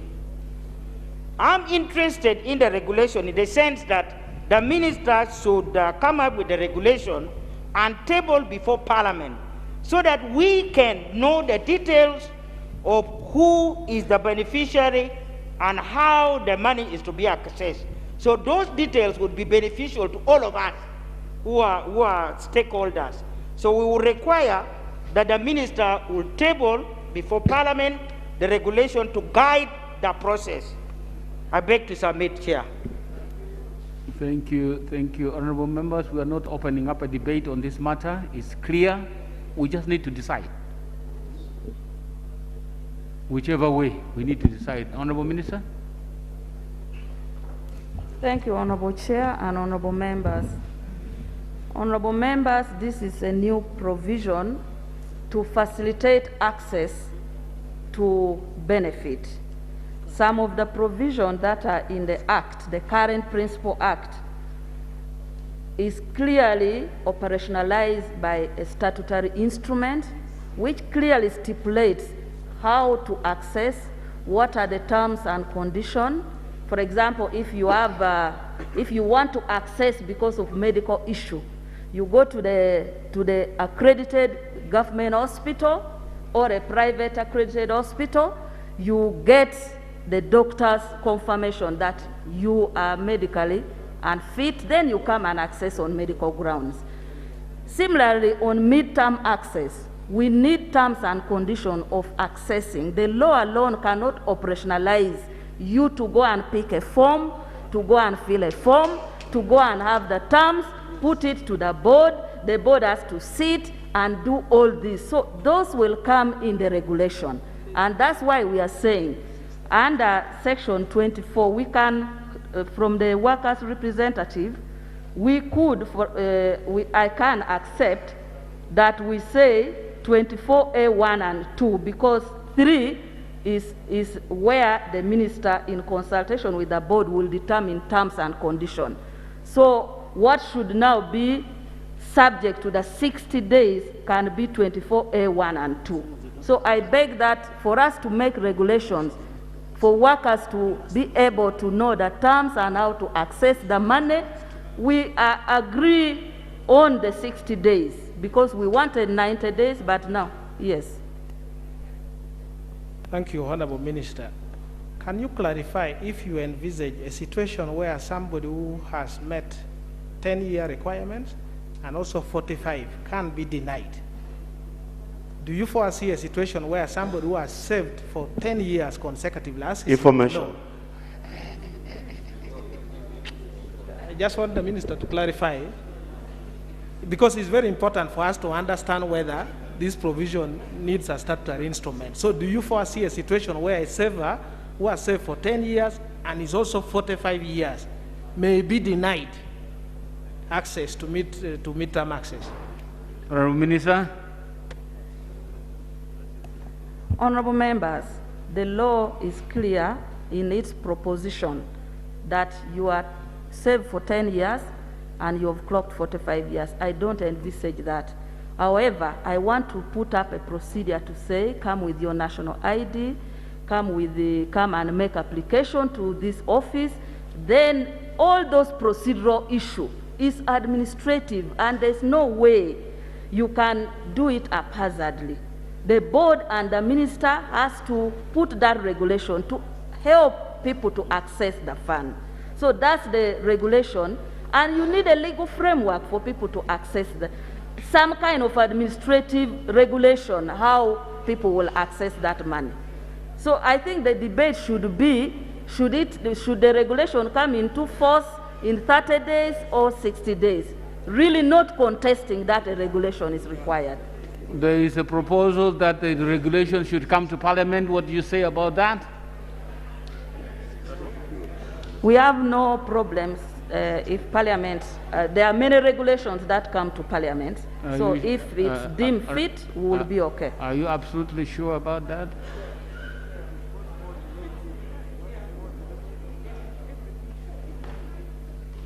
Right Honourable Speaker, the laying of statutory instruments before Parliament should not be a problem at all. We will be happy to do that. No, the question is laying for what purpose?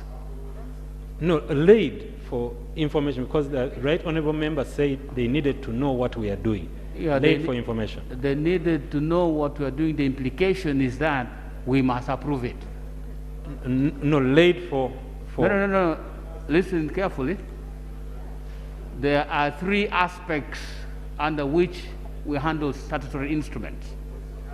One, we lay for information only. The instrument comes into force immediately, but we bring it to Parliament for information.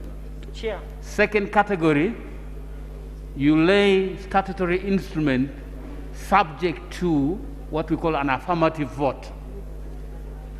What that means is the instrument starts operating immediately. No.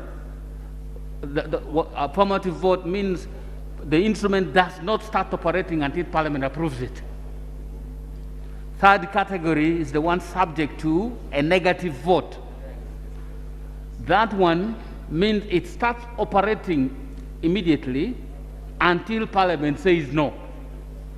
But all actions taken under the authority of the instrument remain valid, cannot be nullified. So the question being raised by the Honourable Member for Dokolo is not as simple as it sounds. So if it is for approval for Parliament, then you have to assess the implication of that proposal properly. All right, Honourable Speaker, it is for laying before Parliament for information. The statutory instrument will commence upon being gazetted, but shall be tabled in Parliament for information. So in other words, you are opposed to the proposal of the Honourable Member for Dokolo. The committee proposed that one? Honourable Chair, the committee proposed for approval. It actually goes for the second idea, because even the Honourable Member for Erute, all those fears must be allayed so that everybody is treated the same way with equal opportunities. Right, Honourable Chair. There you are, the Honourable Minister of Defence.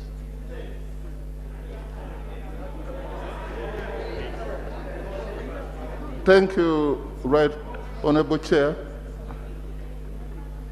I beg to be protected. Proceed, Honourable. You have protection. Right Honourable Chair, we have precedents here. I know that this bill is very important, including the subject matter. But there is a double legislative role that this Parliament wants to play. Unless we are not sure of the safety nets we provided in the body of the law, subsidiary legislations world over, and Right Honourable Chair, we still have a challenge in this Parliament that we don't have a committee specifically designated to handle subsidiary legislation. My fear is that the same committee, when this matter comes back, the same committee of gender will again have to look at this and do what? Can we change a statutory instrument when we have delegated legislative role to the minister? It is usually for information. If we feel it is so important that we need something there, it's our role now to expound the section or the clause and put it. But Mama wants clarification. Such a senior person, what would I do? Clarification. Thank you for giving way. Right Honorable Chair, clause 12 already had provided for statutory instrument to be laid before Parliament for approval. However, I want the minister to know, and that's the clarification I'm seeking, to know that this is a very sensitive matter. It touches very simple people who are scattered all over the country. So all of us in all our constituents will be having cases of people wanting to access this money. And therefore, we will not want a situation where the statutory instrument has contradicted anything that we have discussed or raised. That is where I'm concerned. So unless there is the clarification I'm seeking, Minister, through the chair, I want to assure me that this statutory instrument or whatever regulatory system that the minister wants to bring should not have any contradictory clause that will make our work difficult. And if it does, what would be the mechanism of rescuing our people? The information before I respond? Okay. I've never declined information from my former president in Makerere. Please. But the answer to Honorable Basari Rakam, the answer to Honorable Cecily Ogwal is in the negative. There will be no contradictions. Thank you, Chair. Chair, the information I want to give my former chairman of University Hall, who actually didn't support me at Makerere, is that why do we have statutory instruments? Statutory instruments is a form of delegated legislation. You are basically saying that Parliament is so busy that it gives part of its lawmaking authority to other entities and agencies. When you say you are bringing a statutory instrument for approval, you are basically engaging in another form of legislation. If we are uncomfortable giving authority to a minister to make a statutory instrument, then let's say so in the Act, and we legislate on every aspect. Otherwise, to say you are giving minister this authority and then you are coming to Parliament to do again approval will be double legislation, and that will defeat the purpose of subsidiary legislation. We agree. With that very eloquent information and informed, I am reclining to my seat. Honorable members, what we are discussing is whether we should pass clause 12, is it? Clause 12 of the bill, is it? No. The substance of it. No, I'm talking about the substance of the debate now.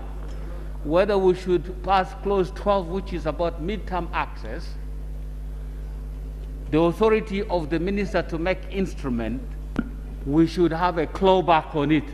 We say, okay, you go and make the regulations, but before it comes into force, first bring it to us. That is what the proposal is saying. First bring it to us, we approve. Honorable members, the guiding principle of for making this decision is what power is being delegated. what is the substance of what is being delegated? It is purely administrative, or does it have legal parameters? If it has legal and is likely to conflict, there's a possibility that it will conflict with what we said in the principal legislation, then there may be need for further scrutiny. But if it is purely administrative, because the core principles have already been stated, that one, you have 40 or something like that, 45. Two, you have served for 10 years. We have adopted the key principle. And we have now said, okay, to implement the details, administratively do it by instrument. Do we need to again approve whether they are going to need national IDs, whether they are going to, do we need to do that as Parliament? Do we need to review that? Because what we have already decided is that this is the criteria. One, you must be 45 years. Two, you must have served for 10 years continuously. Done. Whatever happens thereafter, whatever the minister will do, cannot exceed this authority delegated under these two principles. So now, what form of instrument do we want? Do we want to bring these administrative procedures for information of Parliament to lay on the table? Do we want to bring it so that Parliament can approve? Or do we want to bring it that it starts working until Parliament looks at it, you made a mistake. You're not going, then we stop it. Which one are we proposing? Honorable Minister, guide us on this, the Land Attorney General. Right, Honorable Speaker, we are proposing that the instrument comes into force and is presented to Parliament for information. Yes. Okay. And just for comfort of members of Parliament, any statutory instrument which is made which exceeds the powers set in the principles or the sections of the law is null and void and shall not happen on my watch. Thank you. Thank you. That is a statement for the future. It has happened before. That is why these members are very, very sensitive to some of these delegations. Sometimes in the past, people went and amended the law by the instrument we told them to make. They amended the actual law. They attempted to, of course, eventually it was reversed, but they had done it. So it is out of this background that members are very sensitive to how we exercise delegated powers. Can we conclude on this? Can we conclude on this, honorable members, please? Okay.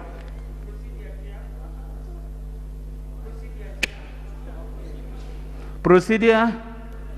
Chair, the principal law already has prescribed that. So I would want the Attorney General to guide us. We can proceed, but the principal law, which we had already passed, which we are now trying to amend, has already provided for that.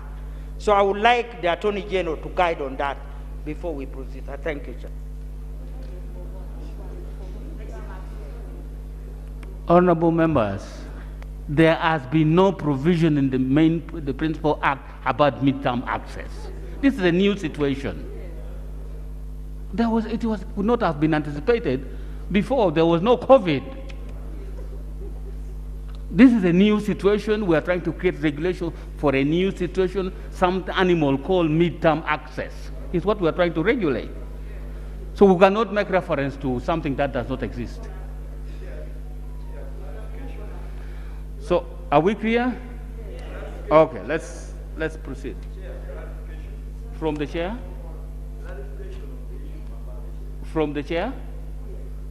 I don't know which procedure we are using now. The chair does not handle clarifications. He does not debate, so you don't want to force a debate out of me. So can...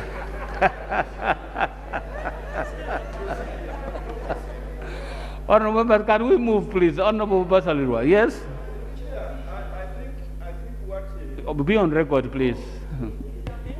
Chair, I disagree with what Mama Cecilia was saying, but I think the issue she raises is to the effect that in the bill, there is an aspect to the effect that the statutory instrument will be brought here for approval. No, it's not there.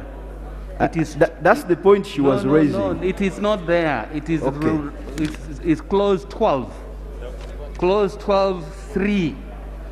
Clause 12, 24A, if you look at the proposed new clause 3, subclause 3, the minister shall, in consultation with the board, prescribe by statutory instrument the terms and conditions and procedure for accessing the accrued benefits under this section.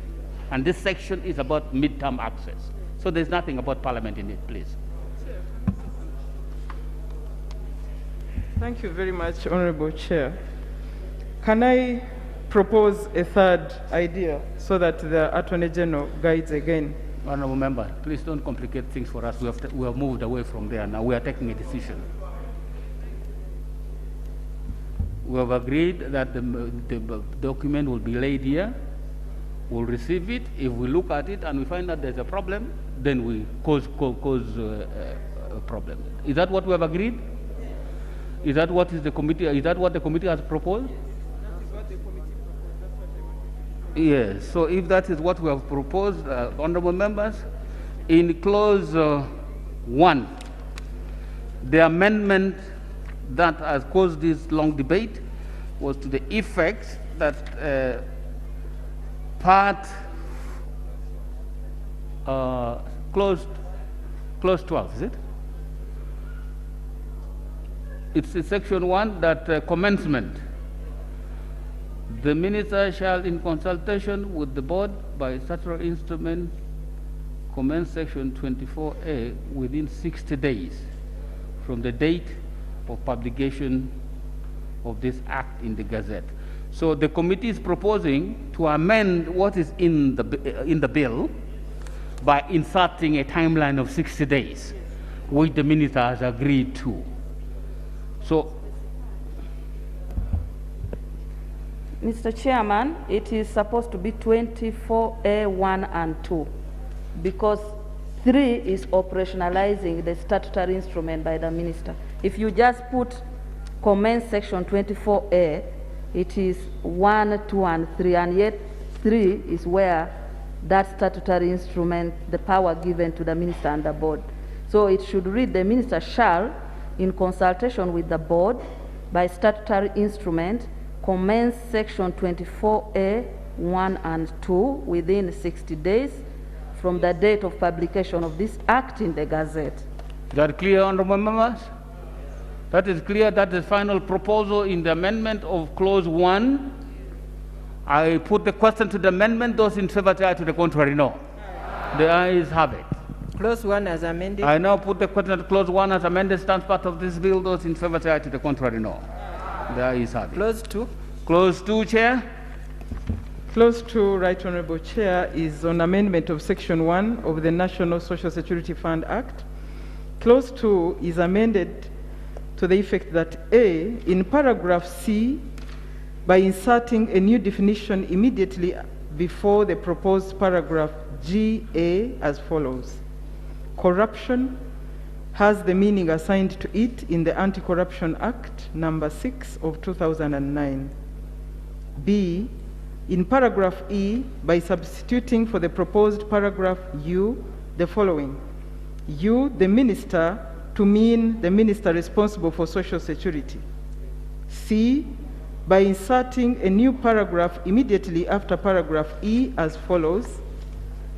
F, by inserting immediately after paragraph 5 the following.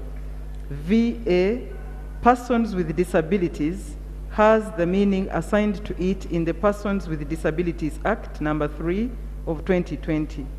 The justification, Right Honourable Chair, is 1, the insertion of new definitions is to provide for terms used in the Act. 2, placing the fund under the Ministry of Finance would alienate the Ministry of Gender from the overall management of NSSF, whereas the object of the bill is social security and the subject is the management of the fund. It is pertinent that priority in consideration of the regulation and management is put on the workers whose money it is that NSSF keeps. It's for this very purpose that the bill was introduced to Parliament by the Ministry of Gender, Labor and Social Development, as opposed to having been tabled by the Ministry of Finance. 3, there is need to comply with the International Labour Organization standards, to which Uganda is both a signatory and a member state since 1963, and under whose constitution is the obligation on member states to report on measures which it has taken to give effect to the provisions of the conventions to which it is a party. This obligation in practice is with the Ministry of Labor and not the Ministry of Finance. 4, further, there is need to implement the obligations in the National Tripartite Charter on Labor Relations signed between the Government of Uganda and the Federation of Uganda Employers, NOTU and COFTU, which obligates the state to, among others, create a vibrant social sector that provides for the welfare of workers, retired persons, the unemployed, orphans, the sick, persons with disabilities, youth and other disadvantaged, and to promote good governance and compliance with the national laws and ratified regional and international treaties such as the ILO. The Ministry of Gender, Labor and Social Development is directly responsible for the creation of a vibrant social sector as well as securing workers' retirement through their contributions in NSSF. Honourable members, is the proposal for amendment clear? As proposed by the committee. Budadiri. Thank you very much, Mr. Chairman. Mr. Chairman, this is an interpretation section. Supposing we pass it now and we go in front and we discover there's something again we need to attach a meaning. Wouldn't it be better for us here, maybe stay this on? No, since we have already spent time on it, we'll adopt this one. If another one comes, we'll come back to it. We can open it up? Yes, we'll still be at committee stage if the need arises. Because we have already spent time on it. You should have raised it at the beginning. So then they will have some too after that. Can I raise my amendments? Interpretation here? Right now? Yes. You want to propose, can we deal with this first? Okay. Okay. That is the proposal for interpretation of the word, several words. Word corruption, people with disabilities, minister.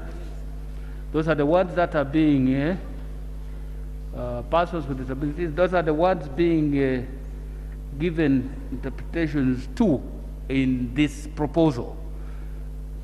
If they make sense, I'll put the question for adoption to this amendment that is proposed by the committee. I put the question to this amendment that will those in favor say to the contrary? No.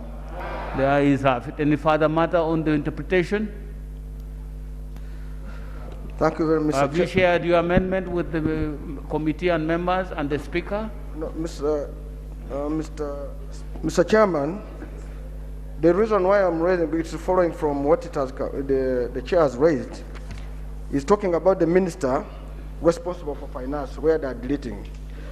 Mr. Chairman, you recall that in a few moments, either the minister or the chair said this bill will be managed by two ministers, the one of social and the one of finance.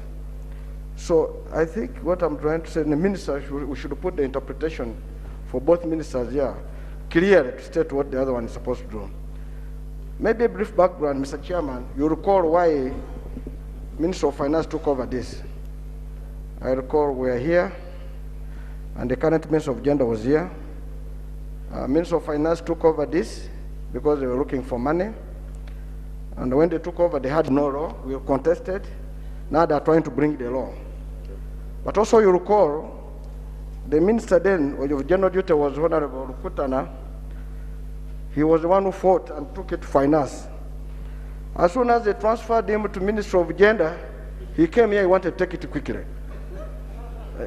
All this, you know them. So, we must be very clear so that we want to avoid where one grabs it using power and eventually he wants to, when it is changed, it changes. So, wanted to move the amendment that we have the two ministers defined here and what roles they are supposed to do. can say that. Yes, Honorable Minister, Chair, Attorney General, what is the situation here? Mr. Chairman, it's a matter of style. We had proposed to make amendments to sections 31, 32, 33, 34, and 35 to make specific provision the Minister of Finance.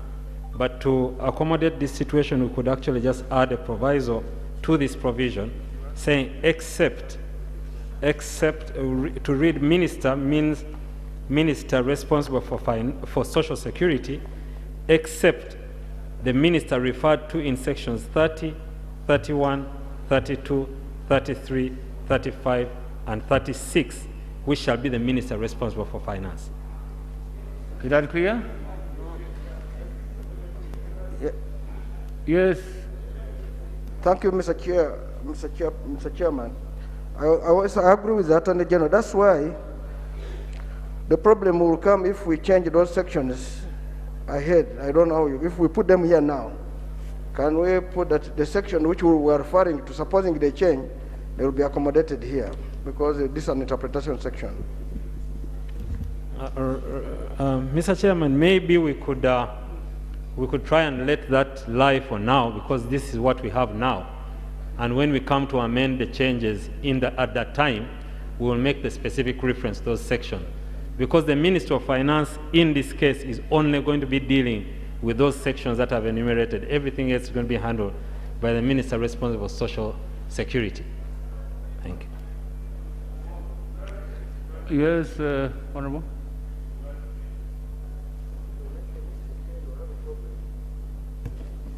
Thank you, Honorable Chair.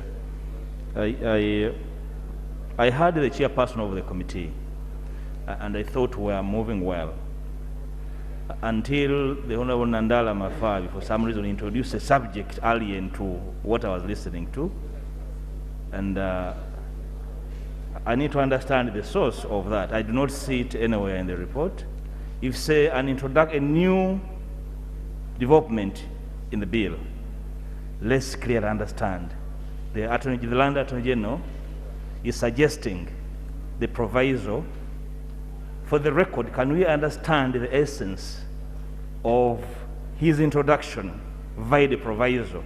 What will be the net effect of those amendments and the intent of those sections, for which finance should be responsible, to avoid legislating officially for chaos?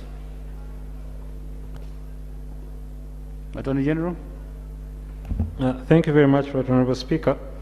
Mr. Chairman, like the Minister reported, after this bill had been here and after the committee had made its report, further consultations were made between the committee, and all the different stakeholders. And the issue that we're trying to resolve was which minister will be responsible for this act. It was then agreed that the minister responsible for finance should deal with the matters that address investment in section 30, power to borrow in section 31, accounts and audit in section 32, annual reports in section 33, members' accounts in section 34, interest on account in section 35, and reserve account. And hence the amendment that is being proposed, because there are going to be two ministers handling that.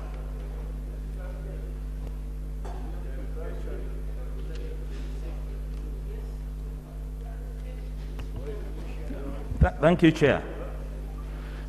Why I rose earlier is again because I was at cross purposes with the submissions, and I thought something was amiss. Now I can, while I smelt a rat, I have actually seen it and touched it.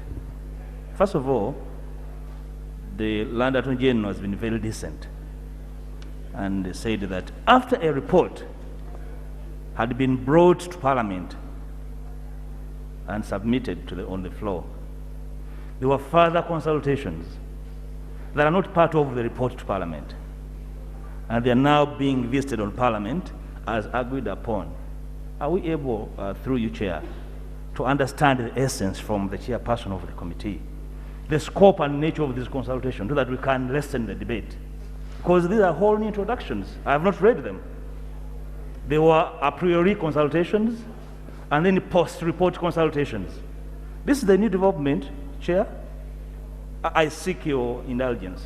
Honourable Member, you will recall that at the beginning, before I started calling out the clauses, I informed the House that after we met, there was a call for further consultation. And those consultations revealed some agreements on points that had been disagreed upon many times. Of essence, if I can give one example, is the issue of supervisory mandate. You will recall that the Parliament that passed the initial legislation said it should, I think they passed it with the Minister of Gender only. The bill went to the President sent it back, said it should be the Minister of Finance. And that is what was brought in the bill. Now, after the consultations and the involvement of the workers, their representatives and everybody else, and the ministries, it was finally agreed that there should be a dual mandate. One, to deal with issues of money, investment, and borrowing, but the key policy issue relating to management of workers and their welfare and their social security must reside with the Ministry of Gender. So this is where they agreed on this dual mandate, which had been a very contentious issue. So now it's agreed and harmonized that this should be the position. If I can give that background, and that's how I asked the Minister to update the House on what transpired that led to the positions we are trying to take now. So can we proceed, members? Okay. Chair, thank you. What clause are we on? Yes, Honourable. On that matter, Chair, you've given a very good guidance. Mr. Chairman, I don't definitely, I have a view on this matter. Not to create crossing paths. Both ministers are appointed by the President. And in their dockets, I have no doubt that NSSF would have a board that would be in charge of investment. The ministry, the parent ministry, can have auditors and can have supervisors. What is the problem and where is the problem? What are we trying to cure in this matter by mixing ministries? In any case, who will present the regulations that touch matters of finance and regulations touching matters of policy? That will be guided by the law. Now, Mr. Chairman, the issue we would like to vote on this matter, and our proposal, is that let the mandate of supervision lie in one ministry. We either vote as to whether it's in finance or gender. Then the rest we can restructure. If the President wants to propose that there can be some officers from the Ministry of Finance with expertise in investments to move to the Ministry of Gender, that lies within the executive authority. After all, it's the same executive authority that appoints the Minister for Finance and the Minister for Gender. Therefore, this cross battle for who owns the docket, who should reserve what, can be resolved by deployment and administrative measures. For us, the vote here should be, is where does the mandate lie? And in the wisdom of the President, if the President so wishes that this is the best minister to handle matters of gender and investment, then they can deploy that person who best suits the portfolio. Honourable members, I guided. Let me try again. This issue caused a stalemate. It caused a stalemate. The past Parliament passed it saying gender. The President sent it back saying finance. Discussions were held. An agreement was reached. Okay, let somebody handle the issue of specific investment thing, but mandate on Social Security, let it be the minister responsible for social security. You know, sometimes in drafting laws we say laws are made to pass like razors are made to sell. Sometimes you serve the bigger purpose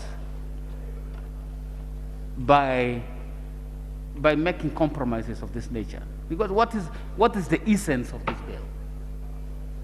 What are we trying to do to workers in this bill? What we are trying to do is give them midterm access. Along with it, it has these animals that are causing problems. Can we stop these animals from causing problems and deal with the substance of what we need to do with the workers of this country? That is how these compromises were made. And I think it was done in good spirit. Everybody was consulted, and the agreement was reached that let them have this dual mandate. Finance, tax, investment, and borrowing decisions, the rest of the policy thing, and even the International Labour Organization, ILO statute, those social security mandates must rest with the ministries responsible for social security. And that's why this matter has come up again, and we're adopting this. So I'd say it might be good for us to let this now pass the way it has been agreed, because consultations were held with the workers, with the MPs, and so on and so forth. So the point we are discussing now, because sometimes we discuss and we get away from what we are discussing. What we are discussing now is an amendment to a definition. And what are we defining? Minister. Yeah. And minister is being defined as the one responsible for social security. Okay? Now,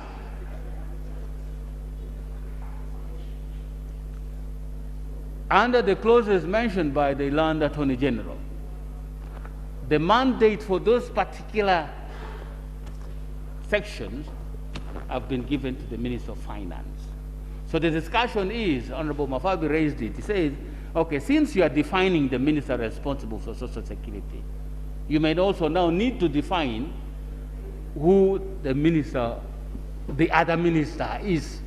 And that's how the discussions have started on the definition of the minister responsible for social security. And then he says, now why don't you add, that's how the Attorney General says, okay, we'll define it to mean the Minister of Social Security, responsible for Social Security, except those under 30 what, which shall be Minister responsible for Finance, to accommodate this agreed position of a dual mandate. That's where we are. Yes. Okay? Yeah. So can we proceed, Chair? Yes. Yeah. Thank you very much, Right Honorable Chair. As committee, and per the agreement, the definition in the interpretation of the minister remains the minister in charge of social security. And the other minister who is going to take the specific roles inside all the activities, the Minister of Finance, is an in-section definition that should be supervised overall by this Minister of Social Security, to ensure that the Minister of Finance supervises investments, audit, accounts, but the Minister of Gender does the checks and balances. Right Honorable Chair. Attorney General. Attorney General. Right Honorable Speaker, Mr. Chairman, I think we are all agreed on the principles. It's a question of drafting. I am very happy to leave it the way it is or to change it. I would propose, members, that we proceed with the way the committee had proposed. We leave it as the Minister of Gender, and we leave the other definitions in the section. Thank you. Is that okay, honorable members? Okay, if it's okay, can I put the question? I'll put the question to amendment as proposed by the committee. Will those in favor say to the contrary? No. The ayes have it. Clause 2 as amended. I now put the question that clause 2 as amended stands part of this bill. Those in favor say to the contrary? No. The ayes have it. Clause 3. Clause 3, Chair.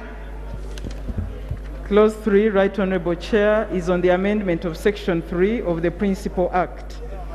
Honorable Chair, Clause 3 is amended in the proposed Section 3A by numbering the first provision of the proposed Section 3 as subsection 1, B, in subsection 1F by substituting for the word with the word without, C, in subsection 2 by substituting for the word 5 the word 3, D, in subsection 3, 1, by substituting for the word and appearing at the end of the paragraph F the word or, 2, by inserting immediately after paragraph G the following: H, failure to declare any conflict of interest in the execution of a member's mandate as a member of the board.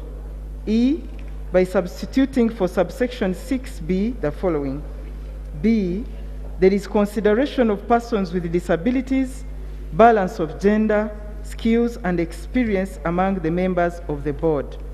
And the justification, Right Honorable Chair, is number 1, the numbering of the first provision under the proposed Section 3 as subsection 1 is to ensure chronological order and to ease reference. 2, removal of the voting rights of the managing director is to avoid conflict of interest for the managing director on the board, which recommends him or her for appointment, appraises him, and to which he or she accounts as the chief executive officer of the fund. 3, further, the board should be independent from any possibility of influence of the managing director in decision making. 4, to deter any board member from engaging in activities that could be in conflict with the objectives of the fund. 5, to ensure that there is consideration of persons with disabilities on the board in line with 1995 constitutional obligation of affirmative action. 6, the substitution of the word and with or under subsection 3F is to ensure that each of the grounds for removal of a member of the board is applied independently. I submit. Honorable members, that is the amendment proposed by the committee to clause 3. Budadiri, then Agago. Budadiri. Thank you very much, Mr. Chairman. Mr. Chairman, I want to say, I want to ask the Attorney General to assist me. We have seen ex-officials don't have voting rights. Because you are the one who drafted this, Attorney General, why did you give this one? We are going to amend. Why did you give this one a voting right?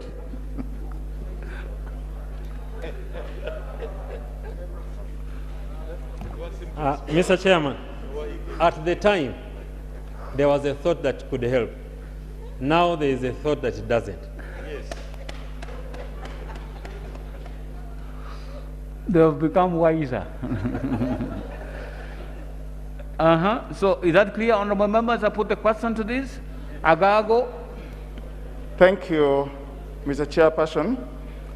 I would like to move an amendment about the board of directors. They say the funds shall be governed. Have you shared the amendment? The committee was working on behalf of the All House. No. And now that Honorable, the risk we have, our proposals that come like that are not properly ventilated, so it can cause us problems. That's why I'm asking, have you shared your proposal with the members? Mr. Chairman. Have you shared your proposal with the members? No. Okay. So we will not take it. We will not take it as a principle. Okay? Yes? Mr. Chairman, I have concern on clause 3.3G. On clause 3.3G, it reads that, I'll keep it short, conviction for an offense involving dishonesty, fraud, or moral turpitude. I am concerned on the way it's framed here, because it can also lead to contestation on what actually, because these offenses are not known in our system as it is. This word dishonesty, somebody cannot be convicted of dishonesty. There must be a specific, either criminal, so that everything here comes under. So I wanted the Attorney General to clarify here. Attorney General.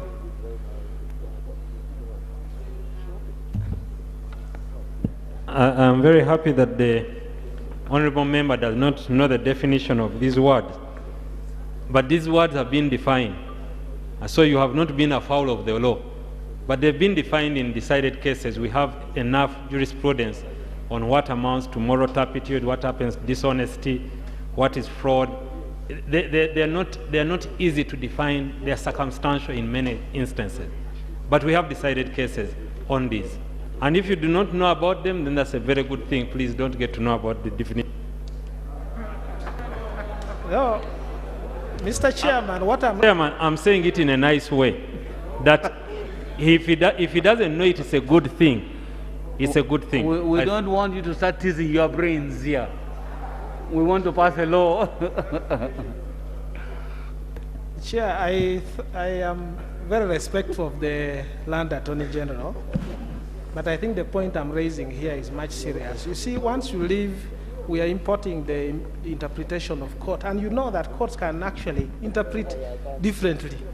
So which one has been, which case exactly now?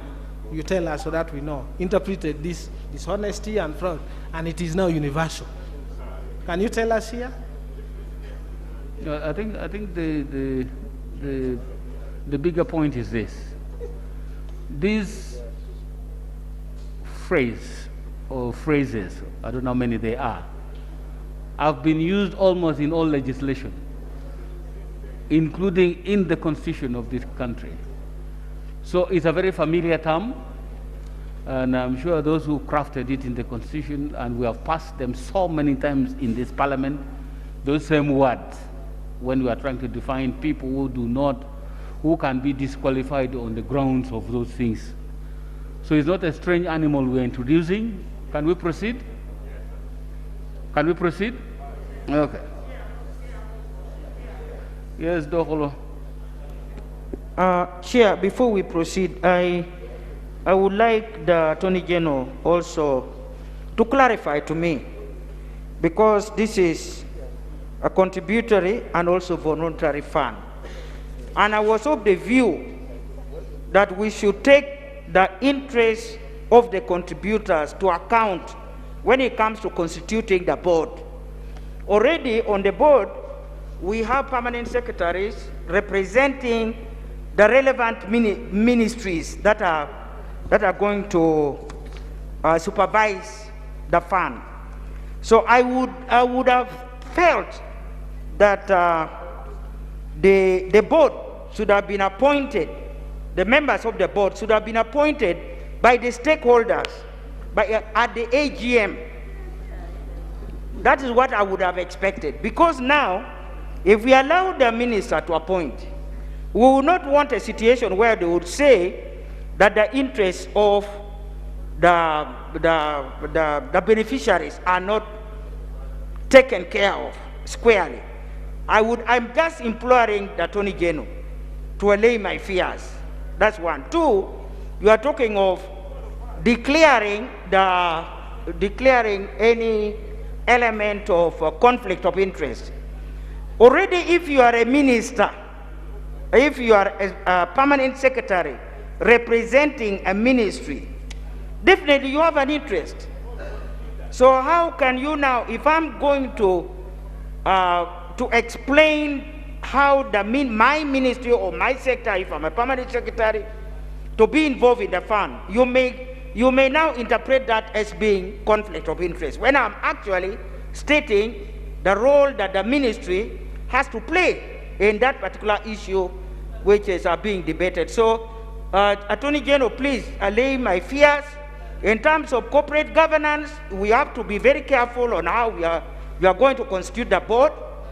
In terms of the role of the permanent secretaries, and the role of the minister in the appointment of the board, and whether all, because these ministers we know come from one party. Now, other people may now come and say opposition are not involved, and yet our members. Can the Attorney General respond now? Thank you. Right. Can I deal with that procedure after this response, please?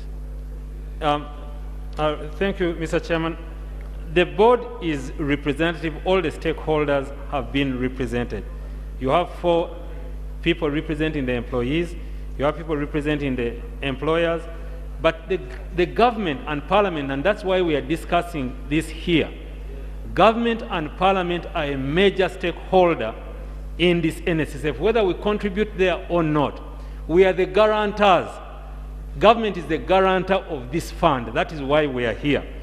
Secondly, this kind of fund, it's impossible to have an AGM because every single member will be called to the AGM and every single stakeholder.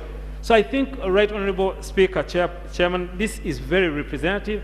It has worked for many years. We came here to change something, we are going into another. It has worked and continues to work well. I pray that members be pleased to allow this amendment as it is. Then involve the informal sector by appointing on the board someone to represent the informal sector. Honorable members, in the proposed clause 3 on the constitution of the board, in D, 4 representatives of employees nominated by the Federation of Labor Unions, and in E, 2 representatives of employers nominated by the Federation of Uganda Employers. I think that was the question from the member from Dokolo. The stakeholders she was referring to, why are the workers not represented? But in the bill, the workers have 4 representatives on this board. Are we clear? Conflict of interest, honorable members, conflict of interest is personal interest. Oh, okay. It's not official interest. That is the clarification. It's also defined in our rules of procedure what amounts to conflict of interest. Procedure from Agago. Thank you, Mr. Chairman. I am rising on procedure number 132. We state that the committee of the All House or the select committee may propose and accept the proposed amendments to the bill as it is considered fit. Not to read everything and say if it is relevant to the chapter matter of the bill. And when we were trying to, Honorable Nandala tried to bring an amendment, say then you asked the question, have you circulated it? Then when I stood up again, said, did you do it? So now it makes me become a little bit confused at this ground. Are we really proceeding? No, please don't be confused. Because this is the committee of the All House. A member is not allowed to be confused, no. Thank you. This is the committee of the All House. If there is relevant clause to be amended as the All House, I think you should allow the All House members to bring in the amendment, much as it could have not been circulated to the committee before. You see, honorable member, I agree with you entirely. We have made mistakes using that procedure. The purpose of legislation is not as simple as we seem to treat it. It's regulating lives and affecting certain things. We have to be clear about what we are saying as parliament. And we can only be clear if proposals are looked at before. I'll give you an example of a mistake we made in the 7th Parliament. We are doing constitutional amendment here. And one of the members shot up to introduce Article 8, capital A. Yes, Article 8, capital A was a mistake. Article 8, capital A, the member said, let us now make the national declaration, what is that thing called? National principles of declarations or whatever they are called. State principles to become part of the Constitution. The drafting of those principles is not constitutional drafting. It was never anticipated to be part of the Constitution, but to be a guiding principle. It became the Constitution. It has gone to the courts of law, and people don't know what to do with them. But the member proposed here, a very eloquent member got up here and proposed, and it was so popular, and we adopted it. I was chairing the Committee of Legal and Parliamentary Affairs Committee. I objected strongly. I was overruled by the majority of all members of Parliament. It's a mistake. So we try to exercise caution when we are doing legislation. Knee-jerk proposals for amendment can cause us problems. If you thought about this yesterday, you would have shared. But you have just thought about it now. You have not even thought about it properly yet. Now you are asking us to now make it the law. That's where the risk is, Honorable. It's not in bad faith. We just want to be very clear about what goes into legislation. It should be interrogated and confirm that it is okay, then we move. In some circumstances where it is relating to an extension of what is already there, because that has been, then that one can be considered. But if it is something completely new, we are shy to try and accommodate such amendments. So it's not because you are from Agago, it is because so we try to use this to guide, so that we encourage members to share amendments, please. I am speaking. Can I finish, please?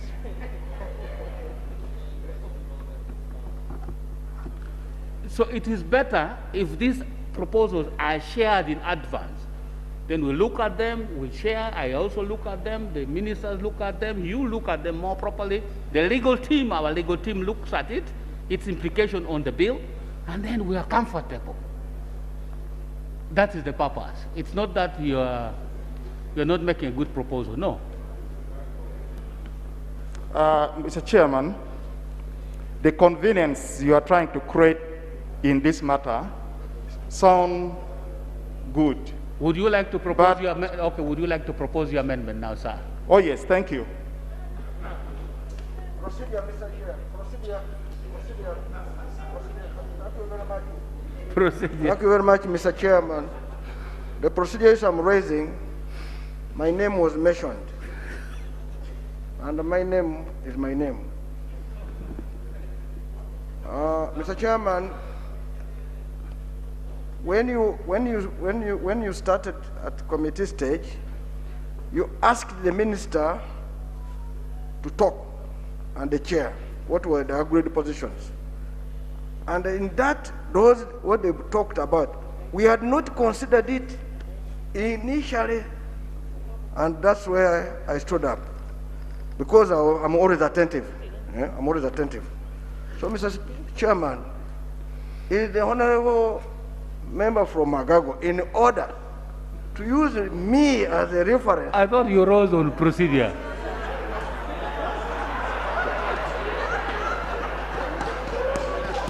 Thank you very much, Mr. Chairman. I actually thought you had risen on procedure. Mr. Chairman, that is very good. I have discovered we are awake. Mr. Chairman, is the honorable member of Agago proceeding well to use me as a reference point? Yet, I meant good to raise that point at that particular time because it never existed at the beginning. The honorable member just likes you. So take it as a point of gratitude that the member likes you, and each time you speak, he listens. Yes, Honorable Kotamos. Thank you, Mr. Chairman. In clause number 3, Board of Directors, the proposed one was saying the fund shall be governed by a stakeholder Board of Directors appointed by the minister and consisting of then other things, A, B, C, which I don't want to go and read. My point here, which I wanted to bring an amendment, to bring a word of vetting, and this vetting by Parliament. If it is appointed by a minister, let it be vetted. Why did I say this? The justification now I want to bring. Why vetting again? Well, if you are going to amend it to be approval of Parliament, that can also sound more better. But let me give the justification. Over this period of time when the committee was considering this bill, many things were in the public domain. And most of it was pointing fingers on the mistrust, especially to the board members, especially to the directors who are governing and managing the social fund. To cure that mistrust, if Parliament could come so that it is not one single-handed with the minister appointing somebody, after appointing, the person start doing the work. Information. Let it be approved. You wait, let me conclude first. No. You want information. I want to give you information. No. Honorable Okay, Dr. information accepted. Thank you. Because honorable members, thank please, you please. for giving Honorable me. Katonda, honorable, please don't access the microphone before you are allowed. It affects the recordings. We don't know what is going on anymore when they transcribe because they're just hearing voices. So it's better to attract the attention of the member off record. When the member allows you, then you access the microphone. It's smarter for us. Yes, you have been allowed. Thank you. On record, I am Werike Peter Christopher, representing members of people of Rural West constituency. Okay. But I'm also the Secretary General of National Organization of Trade Union. I would like to inform my member that my colleague, that NSSF is guided by Convention 102 of ILO. We are a member organization in ILO. And therefore, whatever we do it as tripartite.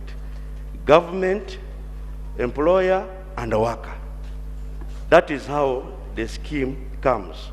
And it's the reason why we are saying that the board will be brought from constituencies, not from members of parliament who lost to be given positions to run. So this is how this board is strengthened. It's not just a normal, the other board ordinary, which you are going to meet and they just appoint you from the street. It's a constituent board.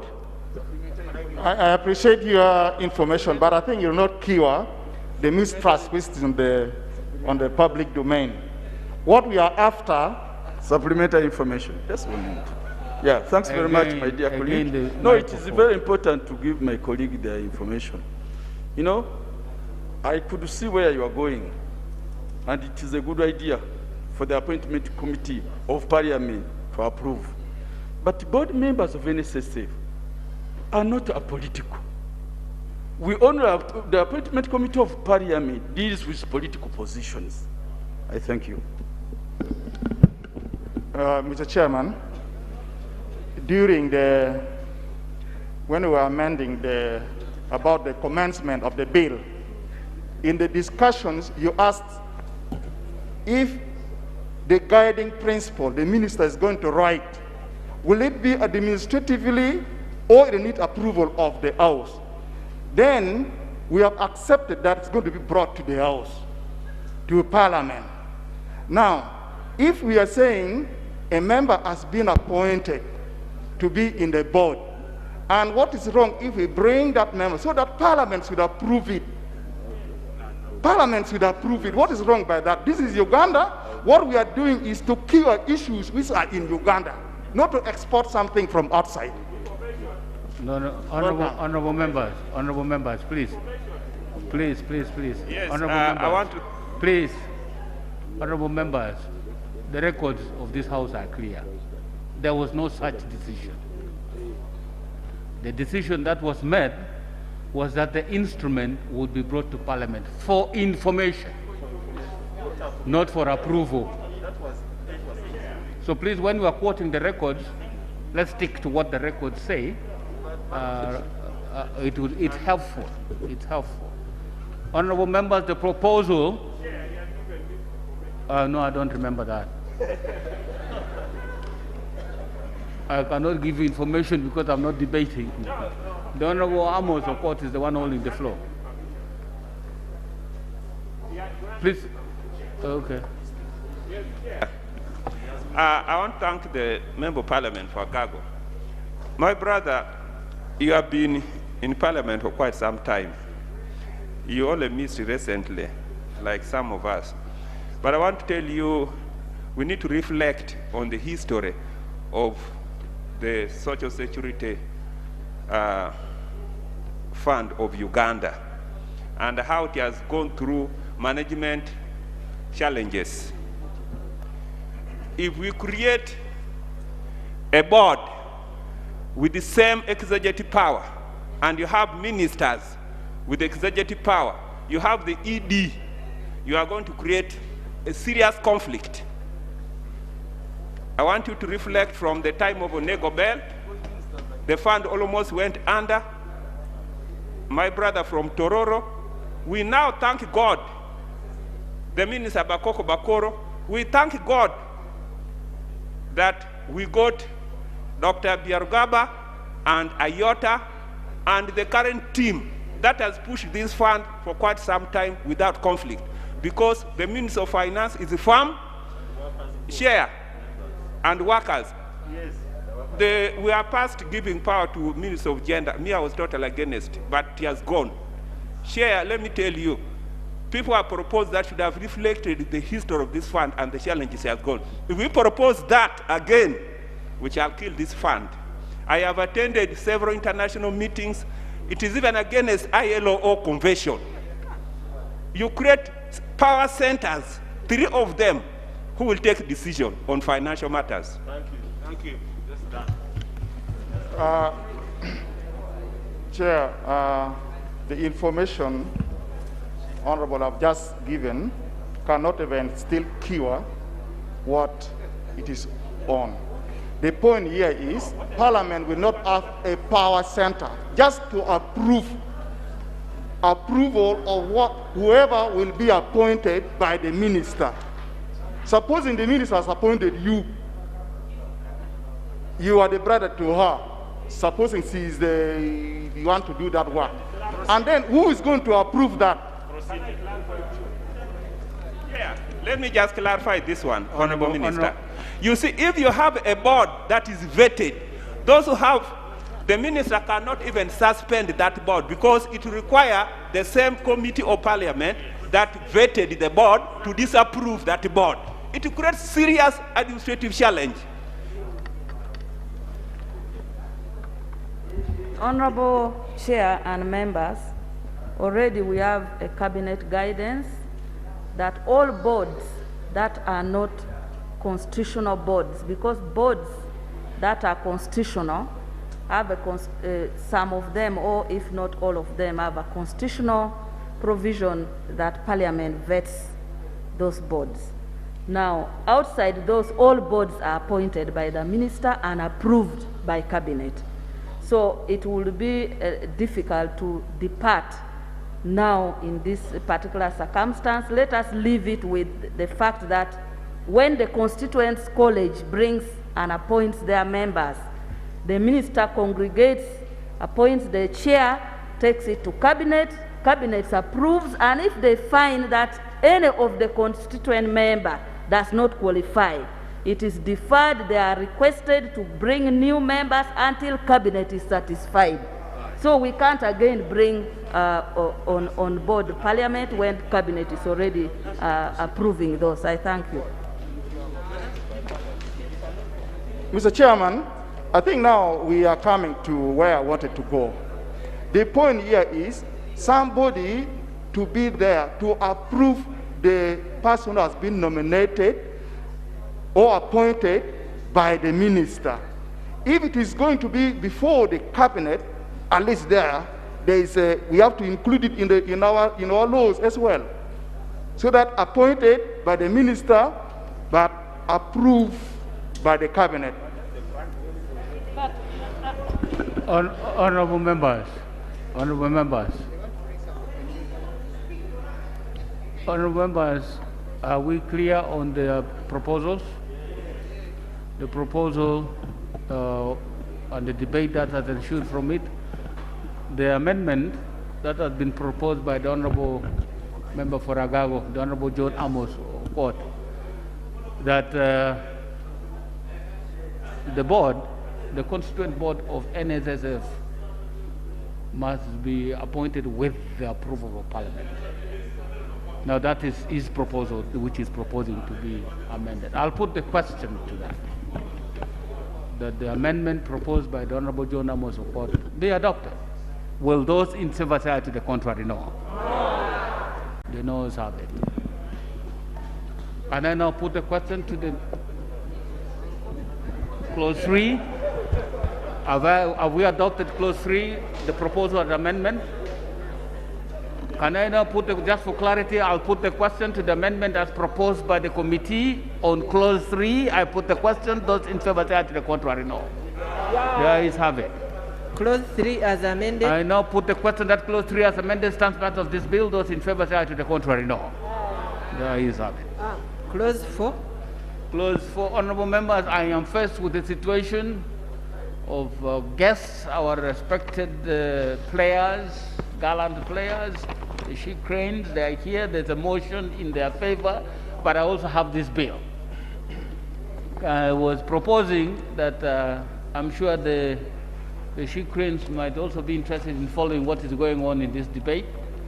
And we could, if you allow, we could see how to finish this. And given the nature of the time is already 5:30, we might have to deal with this motion tomorrow. Yes. It's our honor to host you today, but you have seen the circumstances how we have proceeded. Can we have the motion for the she cranes when we are fresh tomorrow, so that we can have a debate? So you can sit and follow the debate, but substantially on your matter, we'll be handling it tomorrow. Thank you. Clause 4. Clause 4, I put the question that clause 4 stands part of this bill. Those in favor say to the contrary, no. There is have it. Clause 5. I put the question that clause 5 stands part of this bill. Those in favor say to the contrary, no. There is have it. Clause 6. Clause 6, I put the question that clause 6 stands part of this bill. Those in favor say to the contrary, no. There is have it. Clause 7. Clause 7, Chair. Thank you, Right Honourable Chair. Clause 7 is on the insertion of Section 13A in the Principal Act. Clause 7 is amended in the proposed Section 13A. 1. By substituting for the proposed subsection 6 the following. 6. An employer who deducts a voluntary contribution under subsection 2 and fails to remit the contribution to the fund commits an offence and is liable on conviction to A. remit to the fund any outstanding contribution due to the employee, and B. pay a fine not exceeding 1,000 currency points on imprisonment or imprisonment not exceeding 3 years or both. 2. By substituting for subsection 7 the following. 7. The minister shall, in consultation with the board, by regulations prescribe the procedure for making voluntary contributions and benefits. Justification. 1. The employee should be in position to recover from the employer any monies which the employer illegally failed to transmit to the fund as contributions. 2. The redraft is to ensure chronology in the bill with regard to the powers of the minister. I submit, Chair. Is that clear, honourable members? That's the proposal from the committee. Yeah. Yes, leader of the opposition. Thank you, Chair. I'd like to thank the chairperson for that. Chair, the amendment bill introduced a fresh line of stakeholders, and for the informal sector, there are layers and levels. So a uniform provision take care of issues to do with failure to remit and penalties may be a bit problematic. I don't know what the Attorney General thinks, because there are levels of employment, and if you are going to attract the informal sector to participate, it's a person employing 2 people, 3 people. The last time I checked, the currency point was 20,000 shillings. And a uniform provision sounds problematic. May we hear from the Attorney General whether he thinks we can leverage and create layers, because the employers are not uniform, and therefore a uniformized penalty is a bit problematic. Can we move to the center and provide for layers? Attorney General. Thank you, Right Honorable Speaker. The leader of opposition makes an important point. It's a neat balance we need to strike. But I think we also need to understand that if the informals who are voluntary is a choice. And the moment you choose to join the fund, you must play by those rules. If you separate these rules, you're likely to create lacunas which will create abuse. So once a person says you have deducted, you have no justification whatsoever not to remit. Once you have deducted, because that's what we're dealing with here, the moment you deduct, you must remit. Because then you'll allow employers to deduct money from employees and then use them for other business and then remit at a later point. So I propose, members, that we agree that if a person does deduct, they must remit. And if they don't remit, they commit an offense. Yes, that is okay. Sit down. Yes, Honorable. Chair, thank you very much. My issue on that penalty is the mismatch between the monetary fine proposed vis-a-vis the years. Because the 1,000 currency points would come to about 20 million if the higher is taken. So 20 million with the 3 years, there is a mismatch according to our... So what is the match? Could be harmonized. What is the match? I have not computed, but I would be able to if... With legislation of this nature, you want to encourage compliance, and therefore it's supposed to be deterrent. Now, 3 years, you're hoping that they will pay the money so it can go to the fund and make the workers' fund grow bigger, or you're hoping that they will comply. So the mismatch is actually purposeful, because the money, if we don't want you to deduct money and not remit it. So if you don't remit it, you're going to pay 20 million shillings or go to prison. No, the Attorney General, the point raised by the member is that by the laws we have been passing, the penalties we have been passing, this do not match. 1,000 currency points is not the equivalent of 3 years imprisonment. That is the point. Can you harmonize it based on what we have done before?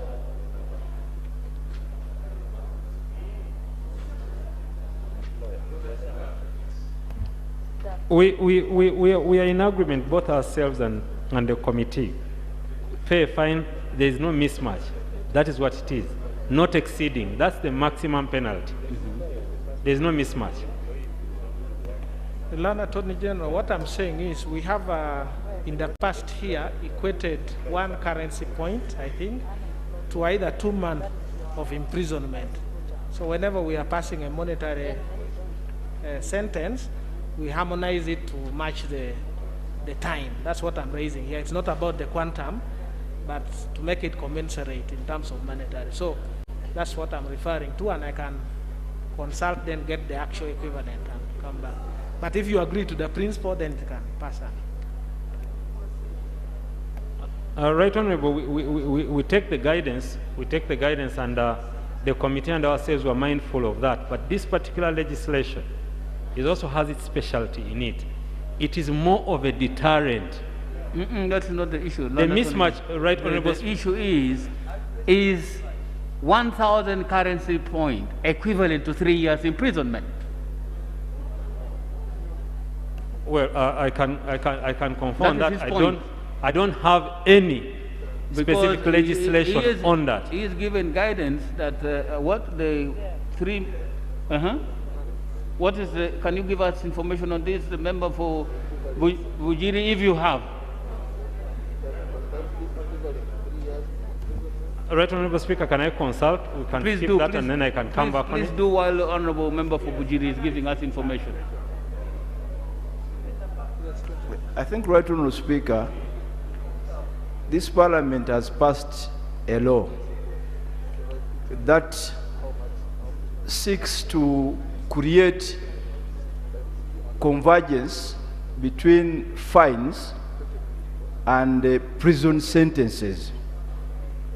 And I think what my honorable colleague is alluding to is whether this particular clause in the NSSF bill, the proposal it is making on the fines, made reference to that law, and whether they are in tandem. And I think that's where I think the Attorney General needs to guide. Right, Honorable Speaker. Honorable Member Popujiri, I thought you were going to give us the information. And that's the information, right, Honorable Speaker, right, Chair, which I am giving. Because the Chair, the learned Attorney General was saying is not aware of a law in that direction. No. And I'm saying that Parliament has made a law in that direction. Okay. Learned Attorney General? Right, Honorable Speaker, I just need to do some numbers, some calculation. Yeah? We can stand this over for a minute. Yes, Honorable Ekanya. Yes, thank you very much, Chair. While that we are standing on, we are making the law here for the corporate. We need justice. What am I meaning here? The fine being proposed for the employer is okay. But when it comes to the employer being government, we need to define, because I've been a chair of a Public Account Committee where we have queries where government officials deliberately withhold. In the recent reforms, we have decentralized that. In the Human Rights Act, police officers who violate the rights are penalized as individuals. So in this case, can we define when it comes to government, either the Attorney General will be personally, so that the Attorney General or the Permanent Secretary, so that it is not vague. Recently, we were handling the supplementary. There were government-related services where the NSF contribution were not remitted.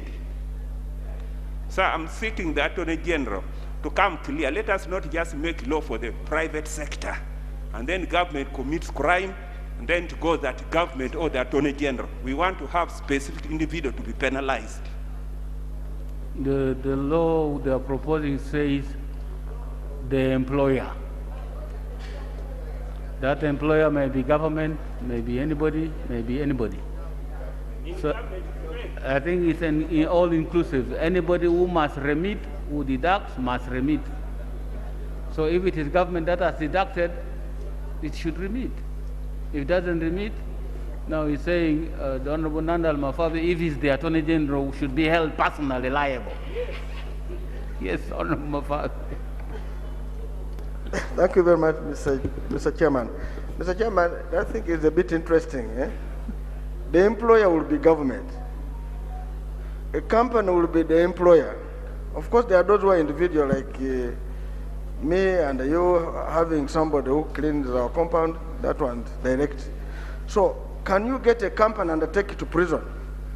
Can you get, so we should really, what one American is raising, we should specify who. I think in most cases they say the officers, the principal officers responsible in that entity are the one to be held what? Liable. For purposes of a company, for, if you take currency, they will deduct and charge it as in profit and loss account.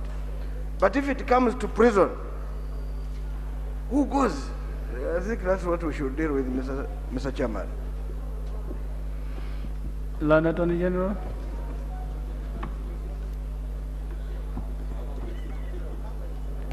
Right Honorable Speaker, Chairman, I've consulted the Law Revision Fines and Other Financial Accounts in Criminal Matters Act, and this provision is in line with that act.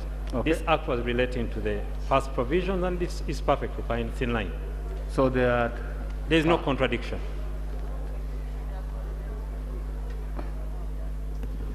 Mr. Chairman, that same law says, and I'm going to read,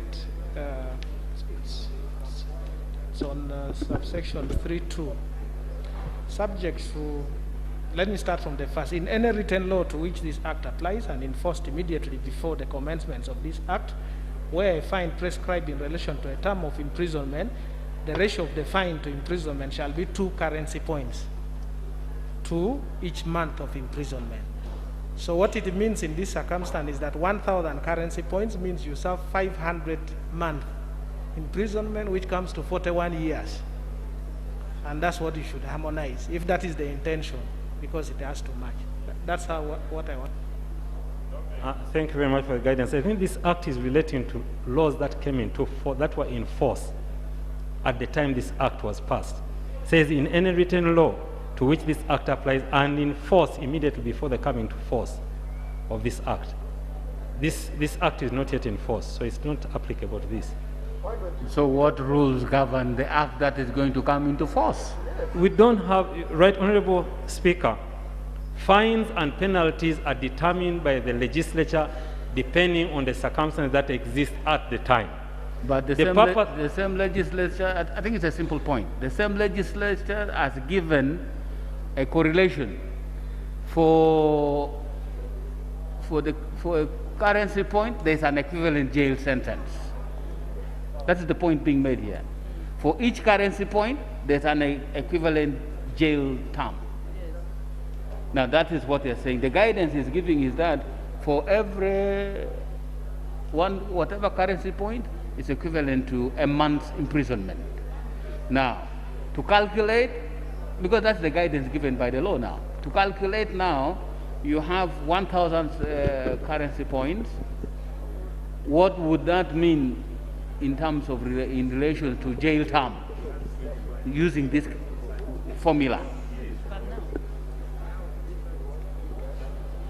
Mr. Speaker, using the formula set out in this law, it will mean 72 currency points for the 3 years equivalent in jail term. And Parliament would be pleased to take that amendment if Parliament so pleases. So 3 years would be equivalent to 72 currency points. Is that the position?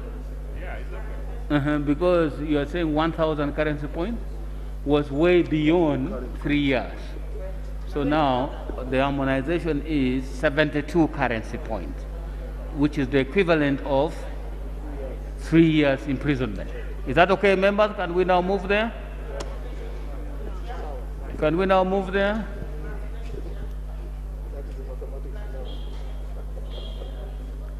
So the amendment is, instead of 1,000 currency points, it is 72 currency points. Is that correct? Okay, can you now propose it formally, please?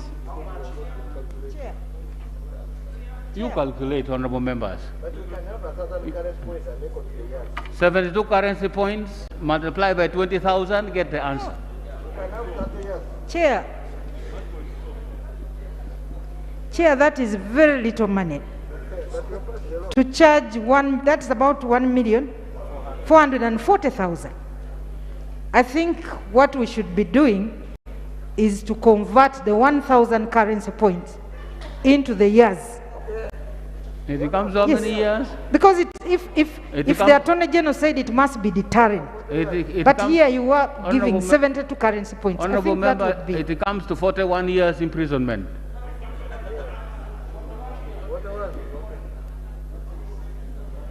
So what is reasonable? What is reasonable? We can propose 300 currency points. Which is the equivalent of how many years of imprisonment?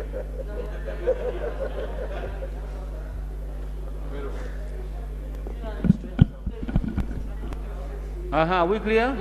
What is the guidance? I need somebody who has done the calculation, not somebody who is going to give me a lot of words. I will need numbers.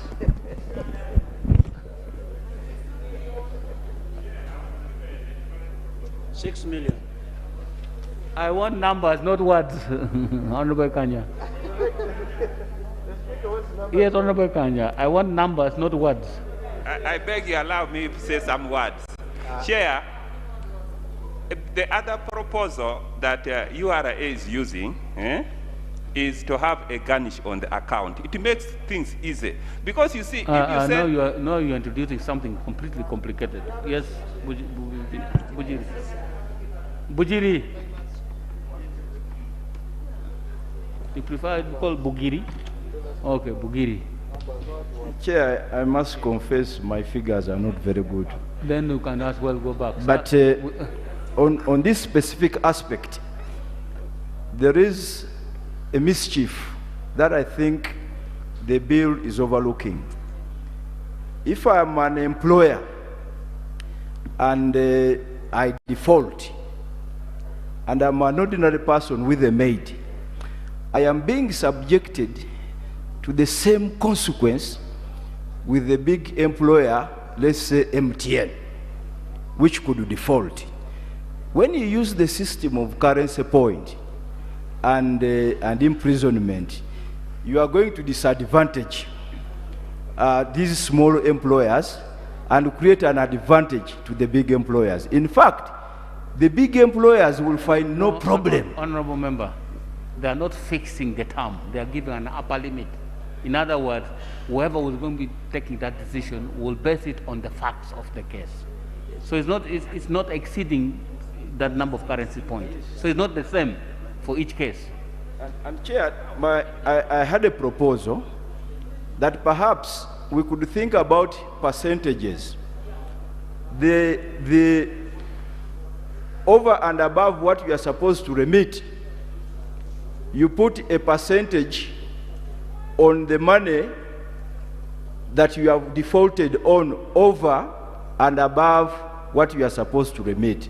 If, for example, I have failed to remit 100 million, one of the consequences should be I should pay, for example, 20% or 30% of the amount I have not remitted. In that regard, you'll be able to enforce compliance, but also standardize the punishment across the players. Otherwise, if you insist on currency points and imprisonment, you are going to create a mismatch. I beg to submit right to Chair. Honorable Mafabi, we're waiting for you.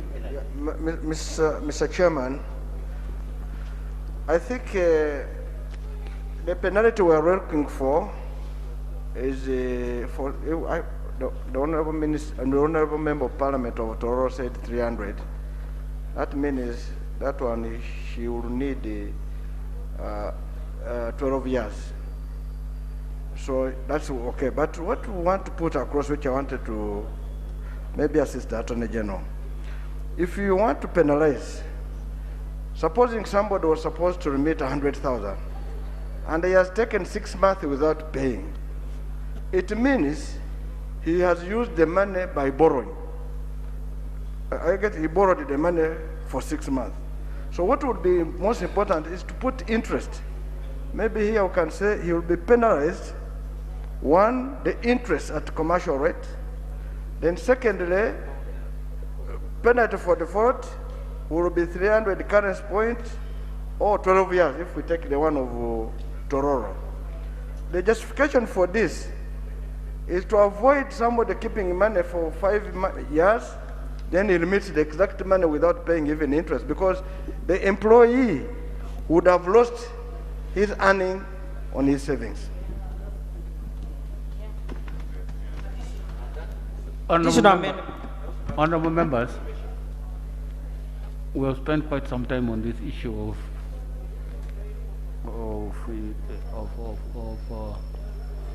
sanctions for breach.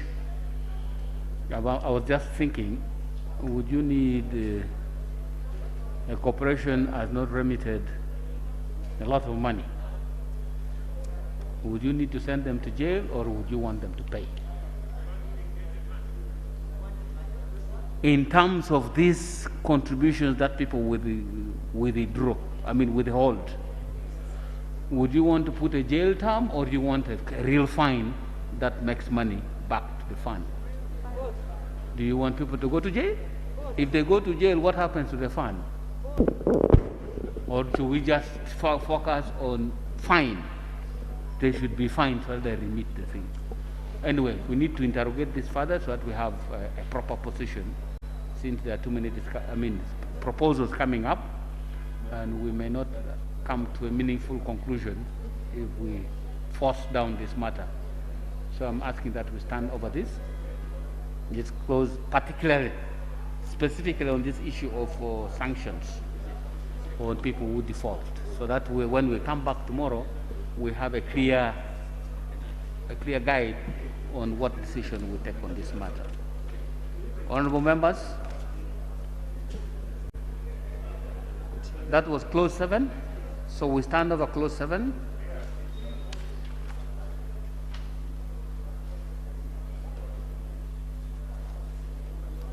Clause 8.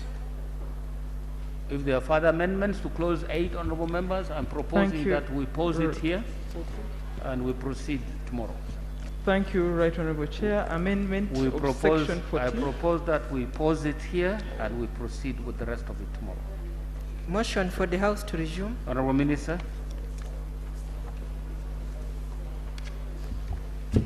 Thank you, Honorable Chair. Honorable Chair, I beg to move that the House do resume and the Committee of the Whole House report thereto. Honorable members, the motion is for resumption of the House to enable the Committee of the Whole House report. I put the question to that motion. Those in favor say aye, to the contrary, no. The ayes have it.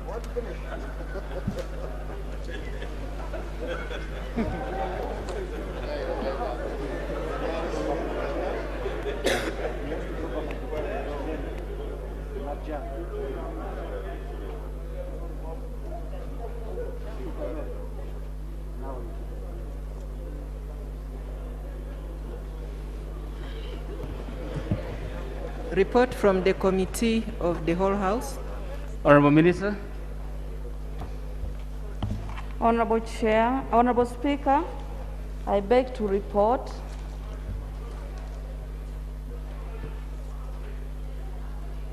that the Committee of the Whole House has considered the bill entitled the National Social Security Fund Amendment Bill 2021 and passed with amendment clause 1, 2, 3 and passed without amendment clause 4, 5, 6 and stood over clause 7. I beg to report. Motion for adoption of the reports of the Committee of the Whole House. Honorable Minister. Honorable Speaker, I beg to move that the report of the Committee of the Whole House be adopted. Honorable members, the motion is for adoption of the report of the Committee of the Whole House. I put the question to that motion. Those in favor say aye, to the contrary, no. The ayes have it. Honorable members, we will proceed with this as a priority tomorrow, and I'm hoping that there will be no significant preliminaries. The urgent matter that I have to have them raised first thing before we start tomorrow. There will be no substantial communication tomorrow, so that we can deal with. I'm going to propose, can we tomorrow start in the morning? Yes. Is it okay? 11 o'clock? Oh, Mr. Speaker. House adjourned to tomorrow, 11 o'clock.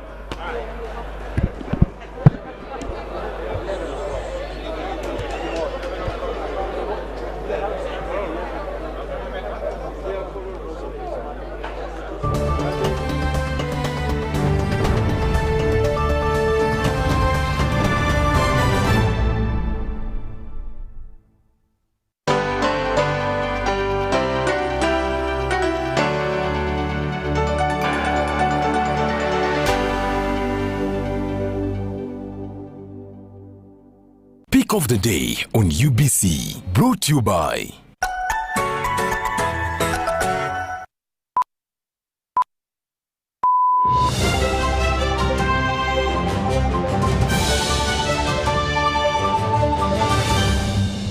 how to get points. Just use MTN to make calls, send